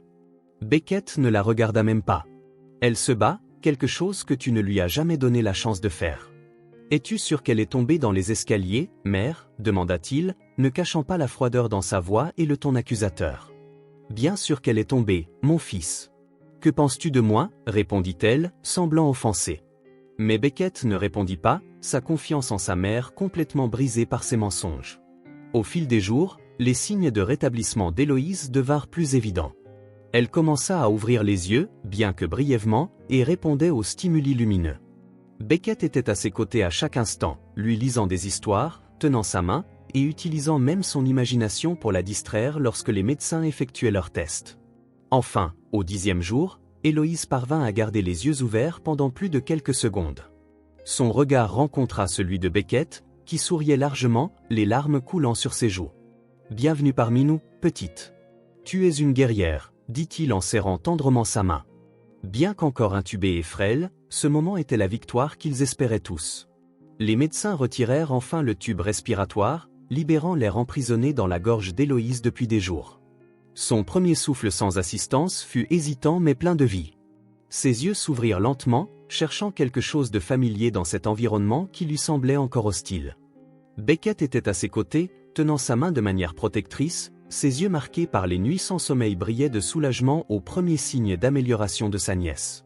Héloïse essaya de parler, mais sa voix ne sortit qu'en un murmure rauque. Elle toussa légèrement, ses petits poumons s'adaptant à l'absence du tube. Les médecins firent un dernier ajustement à l'équipement et notèrent leurs observations. « Tu es forte, petite. Nous sommes fiers de toi, » dit l'un des médecins en souriant avant de quitter la pièce pour la laisser se reposer. « Oncle Beckett ?» Sa voix émergea enfin, faible mais chargée d'émotion. Elle serra sa main avec une force qui surprit Beckett. « Je ne me souviens pas de ce qui s'est passé. Je suis tellement confuse. » Les mots frappèrent Beckett comme une vague. Il savait que cette confusion portait un poids presque insupportable pour une si jeune fille. Son cœur se serra en pensant aux souvenirs qu'Héloïse portait, mais il se força à sourire. « Tout va bien maintenant. Tu es en sécurité et je suis là pour toi, » répondit-il, essayant de transmettre plus de confiance qu'il n'en ressentait réellement. Avant qu'il ne puisse dire autre chose, la porte de la chambre s'ouvrit brusquement, faisant qu'Héloïse se recroquevilla instinctivement contre les oreillers. La silhouette qui apparut dans l'embrasure fit glacer le sang de Beckett. Lenore, l'ancienne belle-mère de la fille, se tenait là, ses yeux analysant calmement la scène avec un calme déconcertant. Le sourire froid sur ses lèvres suffisait à faire frissonner même la personne la plus courageuse. « Comment osez-vous vous montrer ici ?» Beckett se leva immédiatement, se plaçant entre Héloïse et Lenore comme une barrière. Il pressa le bouton d'urgence sur la tête de Lee. « Garde !» cria-t-il, sa voix chargée d'indignation. Lenore leva la main, son geste désinvolte chargé d'une autorité calculée. « Calmez-vous, calmez-vous. Je suis juste venu rendre visite à mon ancienne marchandise, » dit-elle, savourant chaque mot. Ses yeux se tournèrent vers Héloïse, qui tremblait visiblement. « J'ai entendu dire qu'elle était venue dans cet hôpital. Je devais le voir de mes propres yeux pour y croire. » À ce moment-là, Marcella se précipita dans la pièce, attirée par le tumulte. En voyant Lenore, sa posture rigide vacilla, et son expression devint aussi pâle que du papier. Elle reconnut en cette femme une menace imminente pour le secret qu'elle avait gardé pendant tant d'années. « Qui êtes-vous ? Que voulez-vous ici ? C'est une chambre d'hôpital, et vous n'êtes pas la bienvenue. » Lenore ignora Marcella, s'adressant à nouveau à Beckett. « Vous allez faire semblant de ne pas me connaître ? Je suis venu apporter des informations. Des informations sur Vivian. » Le ton de malice dans sa voix était indéniable. En entendant le nom de sa mère, Héloïse commença à trembler davantage. Les moniteurs autour d'elle se mirent à biper, signalant son agitation. Beckett tenta de la calmer, passant sa main sur son front. « Héloïse, tout va bien. Je ne laisserai personne te faire du mal, » chuchota-t-il. Lenore fit un pas en avant, mais Beckett leva la main en pointant la porte. « Sortez d'ici maintenant, ou j'appelle la police, » dit-il, sa voix tremblant de colère. Lenore éclata de rire, un son glaçant qui résonna dans la pièce. « La police ? Intéressant. Peut-être qu'ils voudront aussi savoir quel accord Marcella et moi avons conclu il y a 8 ans, n'est-ce pas ?» Ses yeux fixés sur Marcella, dont le visage semblait sur le point de s'effondrer. Marcella courut vers Lenore, lui attrapant le bras avec force. « Ne parle pas de ça ici. Viens avec moi, » chuchota-t-elle, son ton chargé de désespoir, tandis qu'elle tirait Lenore dans le couloir. Marcella plaqua Lenore contre le mur, ses ongles s'enfonçant dans le bras de la femme. « Combien veux-tu pour garder le silence ?» Le masque habituel de contrôle de Marcella était tombé, révélant une panique qu'elle ne laissait rarement voir. Lenore se libéra de la prise avec un mouvement agile, lissant sa blouse avec un calme exagéré. « Je ne suis pas venue ici pour de l'argent, Marcella, » dit-elle d'un ton mêlant ennui et supériorité. « Cette fois, je veux quelque chose de bien plus grand. » Marcella sortit son portefeuille avec des mains tremblantes et en retira plusieurs chèques en blanc. « Dis-moi ce que tu veux, donne le montant, et nous réglerons ça maintenant. » Sa voix était presque un cri étouffé, la tension évidente dans chaque mot. Lenore prit l'un des chèques et l'examina, un sourire sarcastique jouant sur ses lèvres. « Alors, Marcella, tu penses toujours que tout peut être résolu avec de l'argent. » D'un geste lent et délibéré, elle déchira le chèque en morceaux, laissant les fragments tomber sur le sol du couloir. « Où est ma sœur ?» cria Beckett, rempli de suspicion, sa voix coupant l'échange de pique entre les deux femmes. Ses yeux brillaient de colère, mais aussi d'une lueur d'espoir. « Sais-tu où est Vivian ? Dis-le-moi maintenant. » Lenore se tourna vers lui avec un sourire cruel. Après un long moment, elle inclina la tête, laissant échapper un rire bas, froid, moqueur. « Ah, Marcella, pourquoi ne lui dis-tu pas la vérité ?» commença-t-elle, sa voix dégoulinant de mépris. « Tu penses toujours que l'argent peut tout résoudre, n'est-ce pas? Le prix d'un secret, la valeur d'une vie, la culpabilité d'un péché. Pour toi, tout a un numéro, tout a un coût exact. » Elle secoua lentement la tête. « Mais vois-tu, ton fils a été plus généreux avec moi. Oh oui, il m'a payé bien plus pour cette petite dans la chambre. Il a compris ce que tu n'as jamais fait, que parfois, un peu d'argent ne suffit pas pour acheter le silence. Mais l'argent qu'il m'a donné il y a 8 ans était si peu, ça ne valait rien, un symbole vide de ta pathétique désespoir. » Lenore se tourna lentement vers Beckett, comme si elle évaluait un adversaire potentiel. Son sourire s'agrandit, devenant encore plus cruel, et elle croisa les bras dans une posture qui exsudait une sombre confiance. « Et pour répondre à ta question, Beckett, oui, je sais exactement où est ta sœur, » répondit-elle, chaque mot dégoulinant de venin. « Mais comme pour tout dans la vie, il y a un prix, et je parle d'un prix élevé, pas du genre que ta chère mère pourrait se permettre. Elle n'est pas aussi généreuse que ça. » Elle fit un pas vers Beckett, son regard perçant le sien. « Mais il ne s'agit pas d'argent, n'est-ce pas? Tu penses que c'est le cas, n'est-ce pas? Pauvre Beckett, si naïf, si noble. L'argent n'est que le début.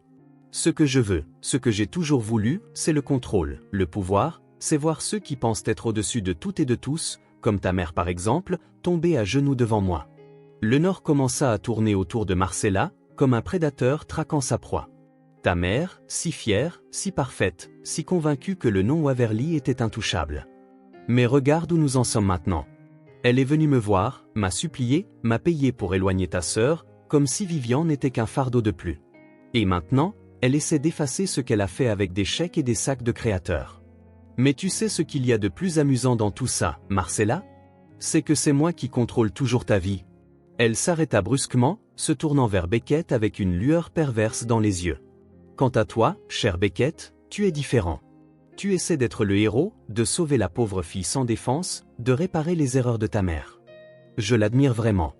Mais laisse-moi te dire quelque chose. Le monde n'est pas fait de héros, il est fait de survivants. Et moi, je survis toujours. Elle fit un pas vers Marcella, sa voix baissant mais ne perdant rien de son tranchant. Tu demandes ce que je veux? Je veux te voir ramper, Marcella. Je veux que tu ressentes ce que c'est de tout perdre, et si cela signifie utiliser ce que je sais sur Vivian pour te détruire, je le ferai sans hésitation. Lenore se tourna à nouveau vers Beckett, son sourire maintenant teinté d'une étrange amusement. Et toi, Beckett, veux-tu savoir où est ta sœur? Je peux t'emmener à elle, mais la question que tu dois te poser, es-tu prêt à payer le prix? Es-tu prêt à abandonner tout ce que tu aimes pour découvrir la vérité? Beckett, luttant pour maintenir son calme, fit un pas en avant. Tu parles par énigme. Sois clair. Que veux-tu de moi, de nous?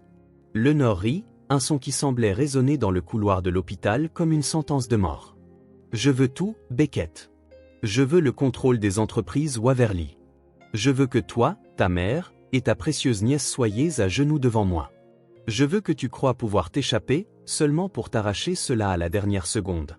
Elle se tourna comme pour clore le sujet, mais s'arrêta soudainement, regardant par-dessus son épaule vers Marcella. Et bien sûr, je veux que tu saches que ton fils ne te verra plus jamais de la même manière, qu'il verra enfin qui tu es vraiment, une femme prête à sacrifier tout et tout le monde pour sauver sa propre peau. Marcella recula, s'appuyant contre le mur, ses yeux rencontrant ceux de Lenore, reconnaissant en eux la même cruauté qu'elle avait affichée tant de fois auparavant. La menace était réelle, et Marcella savait qu'elle perdait rapidement le contrôle. Nous n'allons pas te donner le contrôle de l'entreprise. Tu ne saurais pas quoi en faire. Et puis, pour qui te prends-tu pour me menacer? Demanda finalement Marcella, sa voix presque inaudible, teintée de résignation. Lenore se pencha légèrement, se rapprochant de Marcella avec un sourire qui était plus un avertissement qu'une marque d'humour. Je suis la personne qui connaît ton passé, tout simplement. Mais tu as raison, je n'ai aucun désir pour ta médiocre entreprise. J'ai déjà ce dont j'ai besoin. Je veux que toi et ton fils nettoyiez le nom de mon organisation. Je veux pouvoir continuer mes affaires sans que vous ne vous mettiez en travers de mon chemin. Beckett serra les poings, la colère bouillonnant en lui. Tu penses vraiment que je vais participer à tes crimes? Je ne t'aiderai jamais, Lenore. Je préfère mourir que de te laisser continuer à faire du mal à des enfants comme Héloïse. Lenore haussa les épaules, comme si la fureur de Beckett n'était qu'une légère contrariété. Ah, Beckett, si vertueux, si noble. Mais réfléchis bien. Je peux te rendre ta sœur vivante, ou je peux simplement disparaître, emportant ce secret avec moi pour toujours. Marcella regarda Beckett, ses yeux suppliants cherchant une solution, mais il resta immobile. Le choix était clair, mais la décision semblait impossible. Au fond de la chambre, Héloïse, encore fragile, pouvait entendre les échos de la discussion dans le couloir. Ses petites mains serraient les draps, et une larme silencieuse coula sur son visage. « Maman, où es-tu » chuchota-t-elle, son cœur partagé entre l'espoir et la peur de ce qui allait arriver. Les médecins avaient été clairs, Héloïse avait peu de chances de remarcher un jour. Mais pour la fille, ces mots n'étaient pas une sentence, juste un obstacle. Le monde autour d'elle était en chaos, mais son esprit était concentré sur une seule mission, prouver qu'elle pouvait le surmonter. La chambre d'hôpital semblait plus grande et plus froide alors qu'elle luttait pour s'asseoir dans son lit. Ses mains tremblaient, agrippant les barres de soutien avec une force qui fit blanchir ses jointures. Elle prit de profondes inspirations, combattant la douleur qui irradiait de sa colonne vertébrale vers le reste de son corps. « Je peux le faire, je dois y arriver », murmura-t-elle, sa voix résonnant dans le silence de la pièce. Des larmes silencieuses coulèrent sur son visage, mais ce n'étaient pas des larmes de tristesse, mais de détermination. Ses pieds, autrefois immobiles, touchèrent enfin le sol froid, envoyant une vague de douleur qui la fit mordre sa lèvre pour étouffer un gémissement. Chaque mouvement était une bataille, ses muscles criaient de douleur, la suppliant d'arrêter, mais Héloïse refusa de céder. « Si ma maman est vivante, je la trouverai, même si je dois traverser le monde comme ça », pensa-t-elle, entendant ce que tout le monde criait dans le couloir.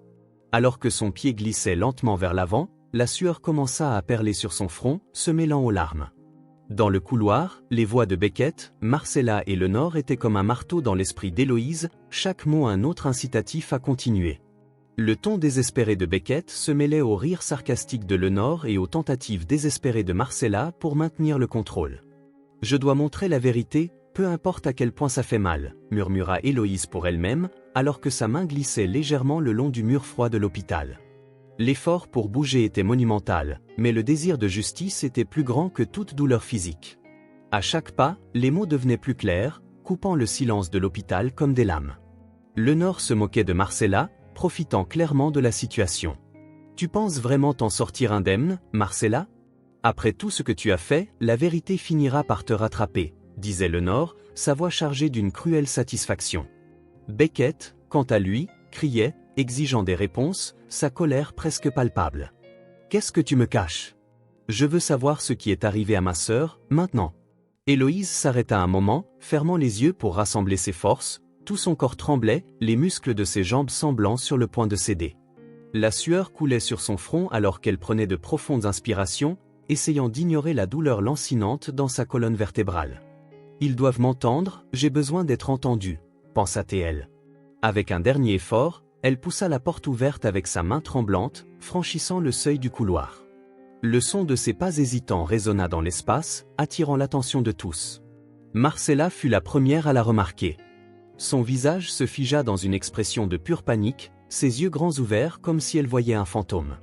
Elle fit un pas en arrière, ses mains tremblant si fort qu'elle pouvait à peine tenir le sac qu'elle portait. « Non, ce n'est pas possible. »« Tu marches », balbutia Marcella, sa voix à peine audible. Héloïse sentit une rage qu'elle n'avait jamais connue bouillonner en elle, une force qui surpassait toute faiblesse physique. Elle se rappela des instants avant sa chute, lorsqu'elle avait senti la main de Marcella sur ses épaules, la poussant. Héloïse leva le doigt, pointant directement Marcella, sa voix résonnant dans le couloir avec une force inattendue. « C'est toi !»« Je m'en souviens !» cria-t-elle, chaque mot chargé d'émotion. « Beckett, elle m'a poussé dans les escaliers. Elle a essayé de me tuer ?» Le chaos s'ensuivit immédiatement. Beckett courut vers Héloïse, les yeux écarquillés d'inquiétude. Il la tint soigneusement, comme si elle était faite de verre sur le point de se briser à nouveau. « Héloïse, que dis-tu ? Elle a fait quoi ?» demanda-t-il, sa voix tremblant d'incrédulité. Il regarda Marcella, attendant un déni ou une explication, mais le silence de la femme était plus incriminant que n'importe quel mot. Marcella recula encore d'un pas, secouant frénétiquement la tête. « Mensonge ! Elle ment. Cette fille veut détruire ma famille, » siffla Marcella après quelques secondes, mais sa voix ressemblait plus à une supplication qu'à une défense. Ses mains serraient le sac si fort que ses jointures blanchirent. « Cette fille délire, Beckett. Tu sais qu'elle ne va pas bien, elle vient de subir une opération au cerveau. Elle est folle. Le Nord, qui jusque-là était restée silencieuse, décida de saisir l'opportunité pour amplifier le conflit. Délire, sérieusement Marcella? Parce que je me souviens très bien que tu m'as payé une somme dérisoire pour faire disparaître sa mère, dit le Nord, sa voix froide et calculatrice. Elle croisa les bras et fit un pas en avant, le sourire malveillant s'élargissant sur son visage. Tu veux vraiment prétendre que tu es innocente après tout ça? Tu es folle aussi. Tu essaies de m'incriminer, cria Marcella, sa voix montant en intensité alors qu'elle se tournait pour faire face à le Nord. Mais la posture confiante de son ancienne complice ne faisait que renforcer la gravité de l'accusation. Tais-toi, le Nord. Tu ne sais pas ce que tu dis? Le Nord éclata de rire, un son froid et calculé qui résonna dans le couloir. Oh, je sais exactement ce que je dis. Enfin, je vais me débarrasser de toi. Tu sais, Marcella, ton erreur a été de croire que je ne garderai pas de preuves. Maintenant, tu vas payer pour tout ce que tu aurais dû payer et que tu n'as pas fait, dit-elle en sortant son téléphone de sa poche et le tenant comme une arme. Et devine quoi? J'ai des enregistrements, des virements bancaires, et même des reçus. Tu veux vraiment continuer cette mascarade? Beckett, toujours tenant Héloïse, regarda le Nord, son expression alternant entre incrédulité et fureur. Qu'est-ce que tu dis, le Nord? Que ma mère t'a vraiment payé pour faire du mal à ma sœur? Il pouvait à peine terminer la phrase, le poids de la possibilité l'étouffant presque. Ses yeux étaient fixés sur Marcella, attendant le moindre signe de déni, mais tout ce qu'il reçut fut un silence coupable. Oui, Beckett, ta chère mère a payé pour se débarrasser de Vivian, et elle a payé peu. Mais à l'époque, j'étais désespéré. C'était un plan simple, je devais convaincre Vivian de perdre le bébé, puis je disparaîtrais avec elle. Il n'y aurait plus de tâches sur la famille, comme elle le disait. Mais ta sœur a refusé de prendre tout ce que je lui ai donné, elle a tout donné pour que l'enfant naisse. Et comme ta mère m'a peu payé, je n'ai pas fait beaucoup d'efforts pour accomplir ce qu'elle m'avait demandé. Mais j'ai fait ce qu'elle m'a demandé, j'ai fait disparaître ta sœur, et la fille? Eh bien, vous ne la verriez jamais, dit le Nord en tournant son regard vers la fille qui était maintenant soutenue par Beckett. Mais tu as trouvé la fille par hasard dans la rue, gâchant ce qui aurait dû être le plan parfait de ta mère. Tu mens, hurla Marcella, avançant pour essayer de saisir le Nord, mais fut arrêté par les agents de sécurité qui étaient finalement arrivés. Tu mens. C'est une manipulatrice, Beckett, ne crois rien de ce qu'elle dit. Héloïse rassembla ses forces pour parler à nouveau, sa voix tremblante mais ferme. Elle m'a poussé dans les escaliers, j'en suis sûr, dit Héloïse, chaque mot une accusation directe. Elle voulait se débarrasser de moi, comme elle l'a fait avec ma mère. Marcella essaya de se libérer des gardes, mais son corps tremblait presque imperceptiblement. Beckett, s'il te plaît, tu dois me croire. J'ai tout fait pour protéger cette famille, tout ce que j'ai fait était pour sauver le nom des Waverly, dit-elle, mais ses mots semblaient résonner en vain. Beckett, maintenant les larmes aux yeux, fit un pas vers sa mère. Protéger la famille? C'est ainsi que tu appelles la protection? Ruiner la vie de ta propre fille, tenter de mettre fin à la vie de ta petite fille? C'est ça, la protection pour toi, demanda-t-il, sa voix étranglée par la colère et la déception. Le Nord recula d'un pas, observant la scène comme si c'était un spectacle. Oh, Marcella, il semble que tu aies enfin perdu le contrôle. Qui aurait pensé que tout cela serait révélé à cause d'une fille que tu méprisais, dit-elle, savourant chaque mot. Beckett appela la police, incapable d'entendre un mot de plus de sa mère. La dispute entre Marcella et le Nord continua, mais tout ce qu'il voulait était de protéger l'enfant qui avait tant souffert à cause de sa propre grand-mère. Quelques minutes plus tard, la police arriva, leurs pas résonnant dans le couloir. Marcella fut la première à être menottée, mais elle continuait à crier, ses mots se mélangeant au désespoir. Ce n'est pas juste. Je suis la vraie victime ici. Beckett, s'il te plaît, ne me fais pas ça, supplia-t-elle, mais son fils détourna le visage, incapable de la regarder. Peu après, les officiers commencèrent à menotter le Nord. Beckett observa la scène, toujours avec une question sans réponse, ses yeux brillants de rage. « Où est ma sœur? Parle maintenant !» cria-t-il, sa voix résonnant dans le couloir. Le Nord leva un sourcil, savourant le chaos qu'elle avait causé. « Oh, cher Beckett, ta petite sœur est bien vivante, à la clinique psychiatrique Santa Clara, droguée depuis 8 ans, croyant qu'elle a perdu son enfant à la naissance, dit-elle, sa voix chargée de satisfaction. Alors que les femmes étaient emmenées, Beckett sortit son téléphone et commença à demander une enquête. Il ne fallut pas longtemps pour que les enquêteurs lui envoient les dossiers médicaux de sa sœur. Beckett eut l'impression que le sol se dérobait sous ses pieds. La photo de Vivian était indéniable, malgré les changements causés par les années et la souffrance. Traitement continu pour dépression postpartum, patiente dans un état semi-catatonie.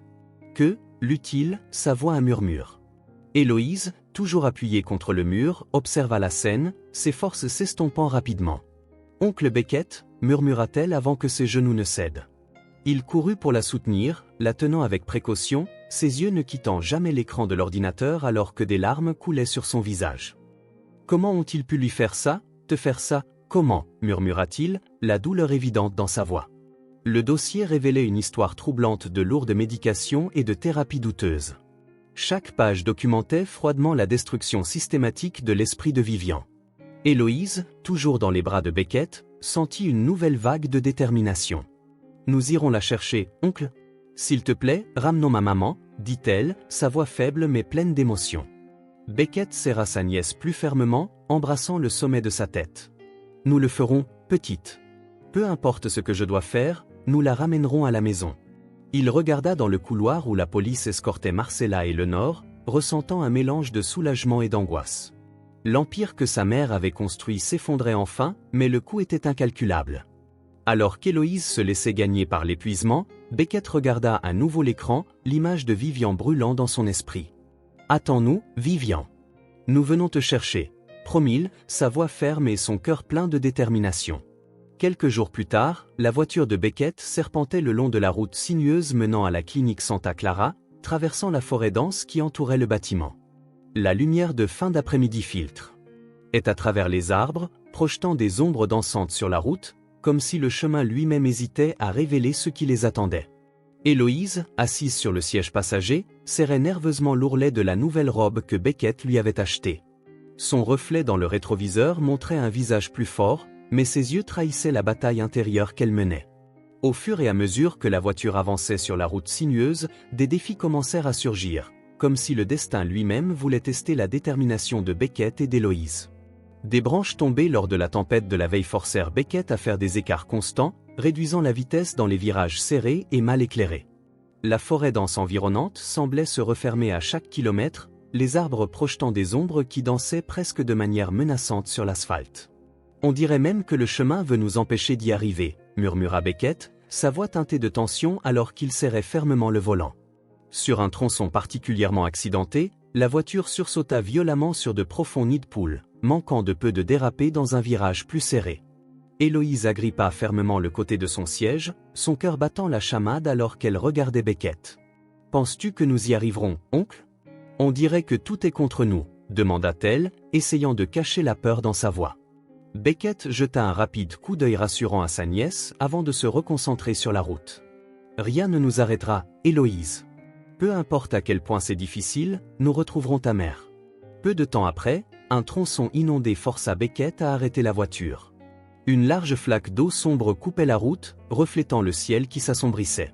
Il descendit pour évaluer la profondeur, tandis qu'Héloïse observait en silence, sentant un frisson parcourir son échine. « C'est profond » demanda-t-elle, l'anxiété évidente. Beckett secoua la tête, déterminé. « Nous allons passer. Ce n'est pas plus profond que les obstacles que nous avons déjà affrontés. » Il conduisit prudemment la voiture à travers l'eau, le son du moteur résonnant à travers la forêt alors que les roues avançaient lentement, éclaboussant de l'eau tout autour. Après avoir émergé du tronçon inondé, la route sembla plus calme, mais la tension persistait dans l'air. Chaque difficulté rencontrée sur la route semblait être le reflet des défis émotionnels qui les attendaient encore à la clinique Santa Clara. « Nous approchons, petite. »« Presque arrivé, » dit Beckett, plus pour lui-même que pour Héloïse, alors qu'elle acquiesçait en silence, les yeux fixés sur l'horizon. Les 2 dernières semaines avaient été épuisantes pour eux, surtout pour Héloïse, qui avait suivi des séances de thérapie intensive qui avaient redonné de la force à ses jambes. Mais aucun exercice ne pouvait préparer son cœur au moment qui approchait. Chaque virage de la route semblait apporter une nouvelle vague de doute. « Et si elle ne me reconnaît pas, oncle ?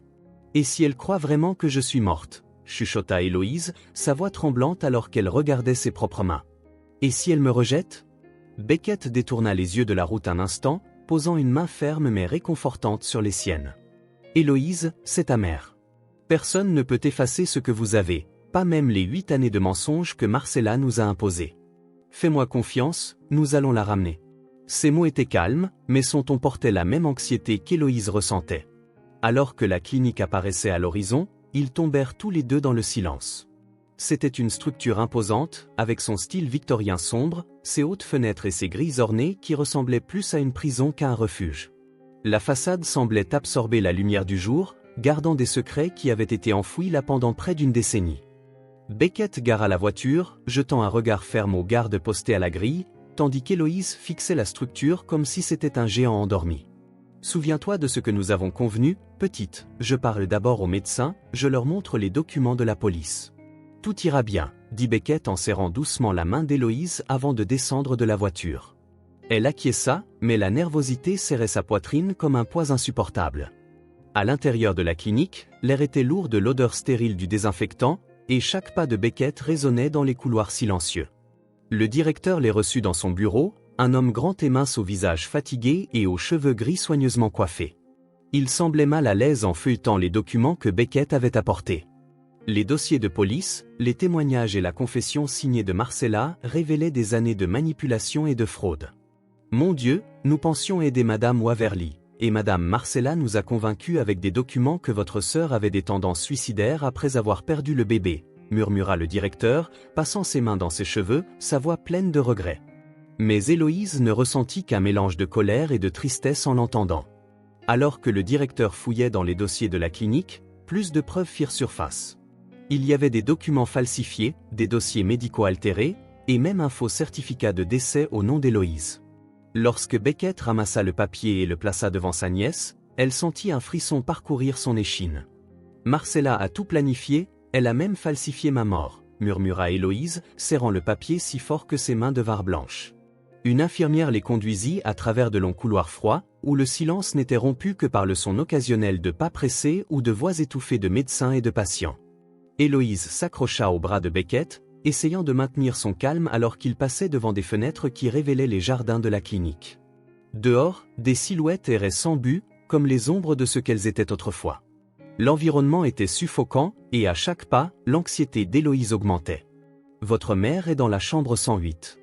Nous venons de réduire sa médication conformément aux ordonnances du tribunal, » informa une infirmière, sa voix professionnelle mais teintée d'une compassion retenue.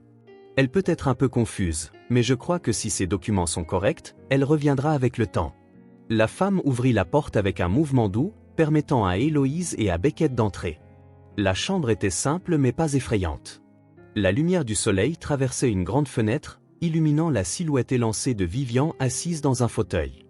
Ses cheveux noirs, si similaires à ceux d'Héloïse, tombaient en désordre sur ses épaules. Elle fixait l'horizon, comme si elle cherchait quelque chose qu'elle ne pouvait jamais tout à fait atteindre. Il y avait une sérénité mélancolique dans sa posture, mais aussi une profonde tristesse qui fit mal au cœur d'Héloïse. Elle passe des heures comme ça, à regarder dans le vide. Parfois, elle crie pour un bébé, expliqua l'infirmière avant de les laisser seuls en silence. Beckett s'avança, sa respiration hésitante. 8 ans s'étaient écoulés depuis qu'il avait vu sa sœur pour la dernière fois, et maintenant, elle était là, une ombre de son ancien moi, clairement affectée par l'excès de médication, conséquence des cruautés de leur mère. « Vivian, c'est moi, Beckett, ton frère », appela-t-il, sa voix douce et chargée d'émotion. Vivian ne réagit pas, ses yeux restant fixés sur l'horizon, et ses mains jouant distraitement avec l'ourlet de sa robe blanche. Beckett s'approcha, se penchant pour essayer de capter son regard. « Vivian, je suis là.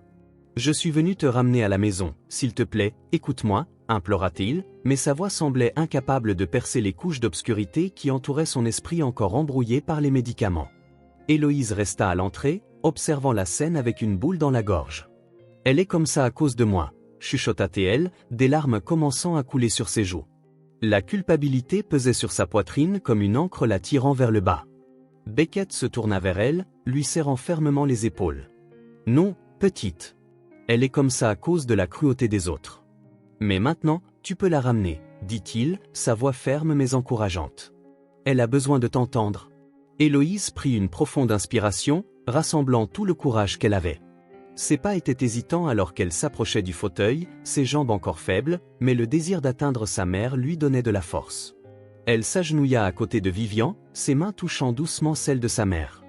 La peau de Vivian était froide, mais le toucher semblait chargé de sens. « Maman, c'est moi, ton Héloïse.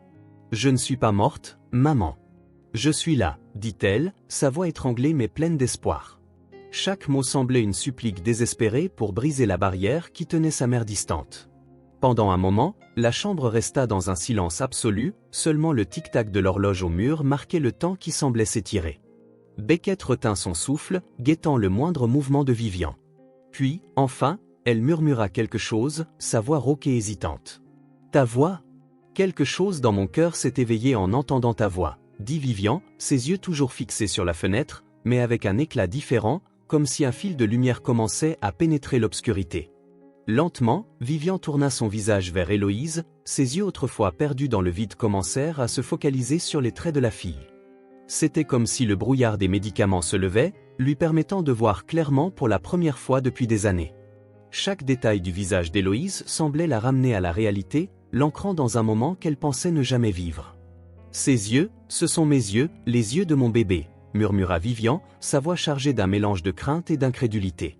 Sa main tremblante commença à se lever lentement, hésitante, comme si elle craignait que ce moment ne soit qu'un autre rêve éphémère. Lorsque ses doigts touchèrent le visage d'Héloïse, un frisson parcourut son corps. Le toucher était réel. Les doigts de Vivian tracèrent délicatement les traits de sa fille, chaque ligne, chaque courbe. C'était comme si elle essayait de mémoriser chaque détail pour se convaincre que ce n'était pas une hallucination. Ses mains tremblaient, mais il y avait une urgence dans son geste, une désespérance à combler les années de vide avec ce seul moment. « Ils ont tous dit que tu étais morte, mais mon cœur n'y a jamais cru », chuchota Vivian, ses mots coupés par les larmes qui coulaient maintenant librement sur son visage. Sa voix vacillait entre la douleur du passé et l'espoir renouvelé que ce moment apportait. La lucidité semblait revenir petit à petit, comme l'aube dissipant l'obscurité d'une longue nuit solitaire. Vivian cligna des yeux plusieurs fois, son regard devenant plus net à chaque seconde. Enfin, ses mains cueillirent le visage d'Héloïse plus fermement, ressentant la chaleur de la peau qui lui apportait un réconfort longtemps perdu. « Ma fille, ma petite, tu es vraiment là, » dit-elle, sa voix gagnant en force alors que la certitude s'emparait de son cœur. Son visage, autrefois pâle et dépourvu de vie, commença à rayonner d'une émotion qui semblait impossible à contenir. Héloïse ne put plus retenir ses larmes. Ce qui avait commencé comme un sanglot timide se transforma rapidement en pleurs incontrôlables. Dans un mouvement soudain, elle se jeta dans les bras de sa mère, s'accrochant à elle comme si elle craignait que ce moment ne lui soit arraché. Vivian, bien que surprise, réagit instinctivement, enveloppant sa fille dans une étreinte serrée. Son corps semblait se souvenir du geste interrompu 8 ans plus tôt. « Maman, je t'ai cherché si longtemps. J'ai rêvé de ce moment tant de fois », sanglota Héloïse, enfouissant son visage dans la poitrine de Vivian, où elle pouvait entendre le son réconfortant des battements de cœur de sa mère.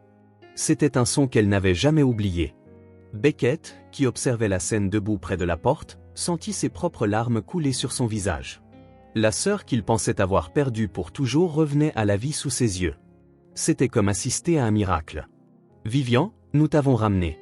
Le cauchemar est fini, » dit-il en s'approchant des deux avec des pas fermes mais hésitants, sa voix tremblante d'émotion mais portant la force de quelqu'un qui ferait face à n'importe quoi pour protéger sa famille. Vivian leva les yeux vers son frère, et pour la première fois depuis des années, la reconnaissance brilla dans son regard. Elle tendit une main tremblante vers lui, l'attirant près d'eux. Le geste était simple mais chargé de sens. « Beckett, tu l'as trouvé. Tu as tenu ta promesse, » murmura-t-elle alors qu'ils s'agenouillaient à côté du fauteuil, les enveloppant tous les deux dans une étreinte collective. Le brouillard des médicaments continuait à se dissiper, et avec lui, des fragments de mémoire commencèrent à émerger. Vivian serra Héloïse plus fort, comme si elle craignait que quelqu'un ne vienne à nouveau la lui enlever.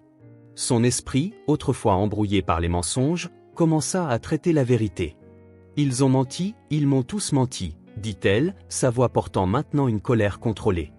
Beckett tenait fermement la main de sa sœur, ses yeux transmettant une promesse silencieuse de protection. « Marcella et Lenore paieront pour tout ce qu'elles ont fait. Elles ne te feront plus jamais de mal, » assura-t-il, sa voix remplie de détermination. Héloïse s'ajusta sur les genoux de sa mère, son petit corps s'intégrant parfaitement dans les bras de Vivian, comme si les années de séparation n'avaient jamais existé.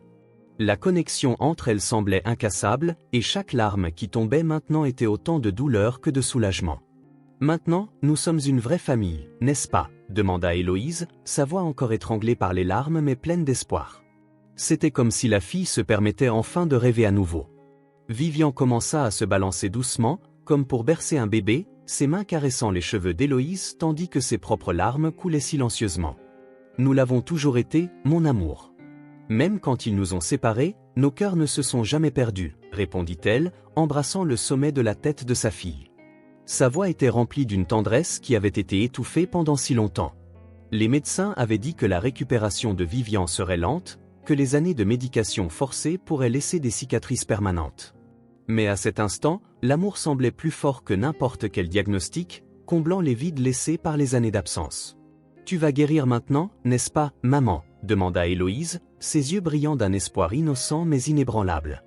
Elle voulait croire que tout irait bien à partir de ce moment. Vivian tint le visage de sa fille dans ses mains, ses pouces essuyant les larmes qui coulaient encore. Un sourire sincère illumina ses traits pour la première fois depuis des années, la transformant complètement. Doucement, elle se pencha et embrassa le front d'Héloïse, prolongeant le geste comme si elle voulait rattraper le temps perdu. « Je savais que tu étais vivante, ma petite. Mon cœur n'a jamais cessé de te chercher, » chuchota-t-elle, ses mots chargés d'amour et de renouveau.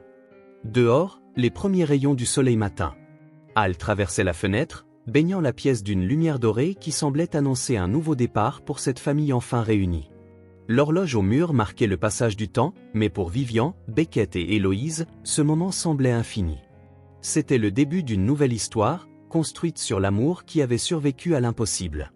6 mois plus tard, la douce lumière du petit matin baignait la maison où Vivian se remettait. Les jours étaient plus calmes maintenant, mais chacun apportait de nouveaux défis et de nouvelles victoires. Le chant des oiseaux se mêlait aux doux arômes des fleurs entourant le jardin, et une brise légère faisait danser les rideaux blancs. Dans la chambre principale, Vivian était assise dans un fauteuil confortable près de la fenêtre. Bien qu'elle portât encore des traces de fragilité, son visage exprimait une sérénité retrouvée grâce à de nombreux efforts. Héloïse entra dans la pièce à pas légers, tenant une fleur qu'elle avait cueillie dans le jardin. Elle la tendit à sa mère avec un sourire qui illuminait la pièce. « C'est pour toi, maman. C'est un tournesol, il cherche toujours la lumière du soleil, tout comme tu m'as cherché, » dit Héloïse, sa voix pleine de douceur et de sens. Vivian prit la fleur avec précaution, ses doigts glissant sur les pétales comme s'il s'agissait d'un trésor rare. « Tu es la lumière qui m'a guidée, Héloïse. Même quand tout était sombre, je savais que tu étais quelque part, » répondit Vivian, sa voix étranglée par l'émotion, ses yeux si semblables à ceux de sa fille brillaient de larmes. Alors que mère et fille échangeaient des mots d'affection, Beckett entra dans la pièce avec un plus grand bouquet dans les mains, remplissant l'espace du parfum de fleurs fraîches. « Bonjour, la famille. Comment vont mes 2 guerrières aujourd'hui » demanda-t-il, son sourire sincère illuminant la pièce. Héloïse courut vers lui, l'enveloppant dans une étreinte serrée. « Nous allons bien, oncle Beckett. Maman devient plus forte chaque jour, tu dois voir ça, » répondit-elle avec enthousiasme, tandis que Beckett la soulevait et la faisait tournoyer légèrement dans les airs. Le rire d'Héloïse remplit la pièce, apportant une joie qui semblait presque tangible.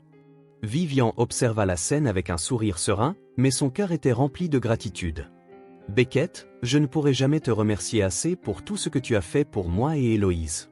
Tu nous as sauvé la vie, » dit-elle, sa voix pleine de sincérité. Beckett s'approcha d'elle et lui tint fermement les mains. « Vivian, tu as toujours été la sœur la plus forte que j'ai connue. Je n'ai fait que ce qu'un frère ferait. L'important, c'est que nous soyons ensemble, en famille, » répondit-il, sa voix remplie d'affection. Les 6 derniers mois n'avaient pas été faciles. Vivian avait suivi des séances de thérapie épuisantes pour retrouver sa force et sa santé mentale. Il y avait des jours où elle se sentait vaincue, mais la présence constante d'Héloïse à ses côtés était son plus grand encouragement. « Tu peux le faire, maman, je sais que tu peux », disait toujours Héloïse, sa voix pleine d'encouragement. Cet après-midi-là, alors qu'elle marchait lentement dans le jardin, Vivian s'arrêta pour admirer les fleurs qu'Héloïse avait aidé à planter. Le parfum de la terre et de la nouvelle vie la fit se sentir à nouveau connectée au monde. Elle tenait les petites mains de sa fille, son regard se verrouillant intensément avec celui d'Héloïse. « Petite, je sais que tu as traversé des choses qu'aucun enfant ne devrait affronter. Je veux que tu saches que je ne laisserai plus jamais rien te faire du mal, » dit Vivian, sa voix tremblant légèrement. Héloïse serra les mains de sa mère avec détermination. « Et je ne te laisserai plus jamais te perdre, maman. Nous sommes plus fortes ensemble, » répondit-elle avec un sourire mêlé d'amour et de promesses. Beckett, qui observait de loin, sentit son cœur se réchauffer. Il savait que le chemin de la guérison était encore long, mais chaque pas que sa sœur et sa nièce faisaient était une victoire. Il s'approcha avec un sourire, portant un plateau avec du thé et des biscuits. Il est temps de faire une pause, mes filles. Vous le méritez, dit-il en posant le plateau sur une petite table en fer sous l'ombre d'un arbre. Vivian s'assit sur un banc de jardin, tandis qu'Héloïse restait à ses côtés, tenant sa main. Oncle Beckett, tu sais toujours ce dont nous avons besoin, dit Héloïse en prenant une tasse de thé avec ses petites mains délicates. Alors que le soleil commençait à disparaître derrière les arbres, teignant le ciel de teintes dorées, Beckett rompit le silence avec un regard fier vers sa sœur. Vivian, la force que tu as trouvée ces derniers mois est incroyable.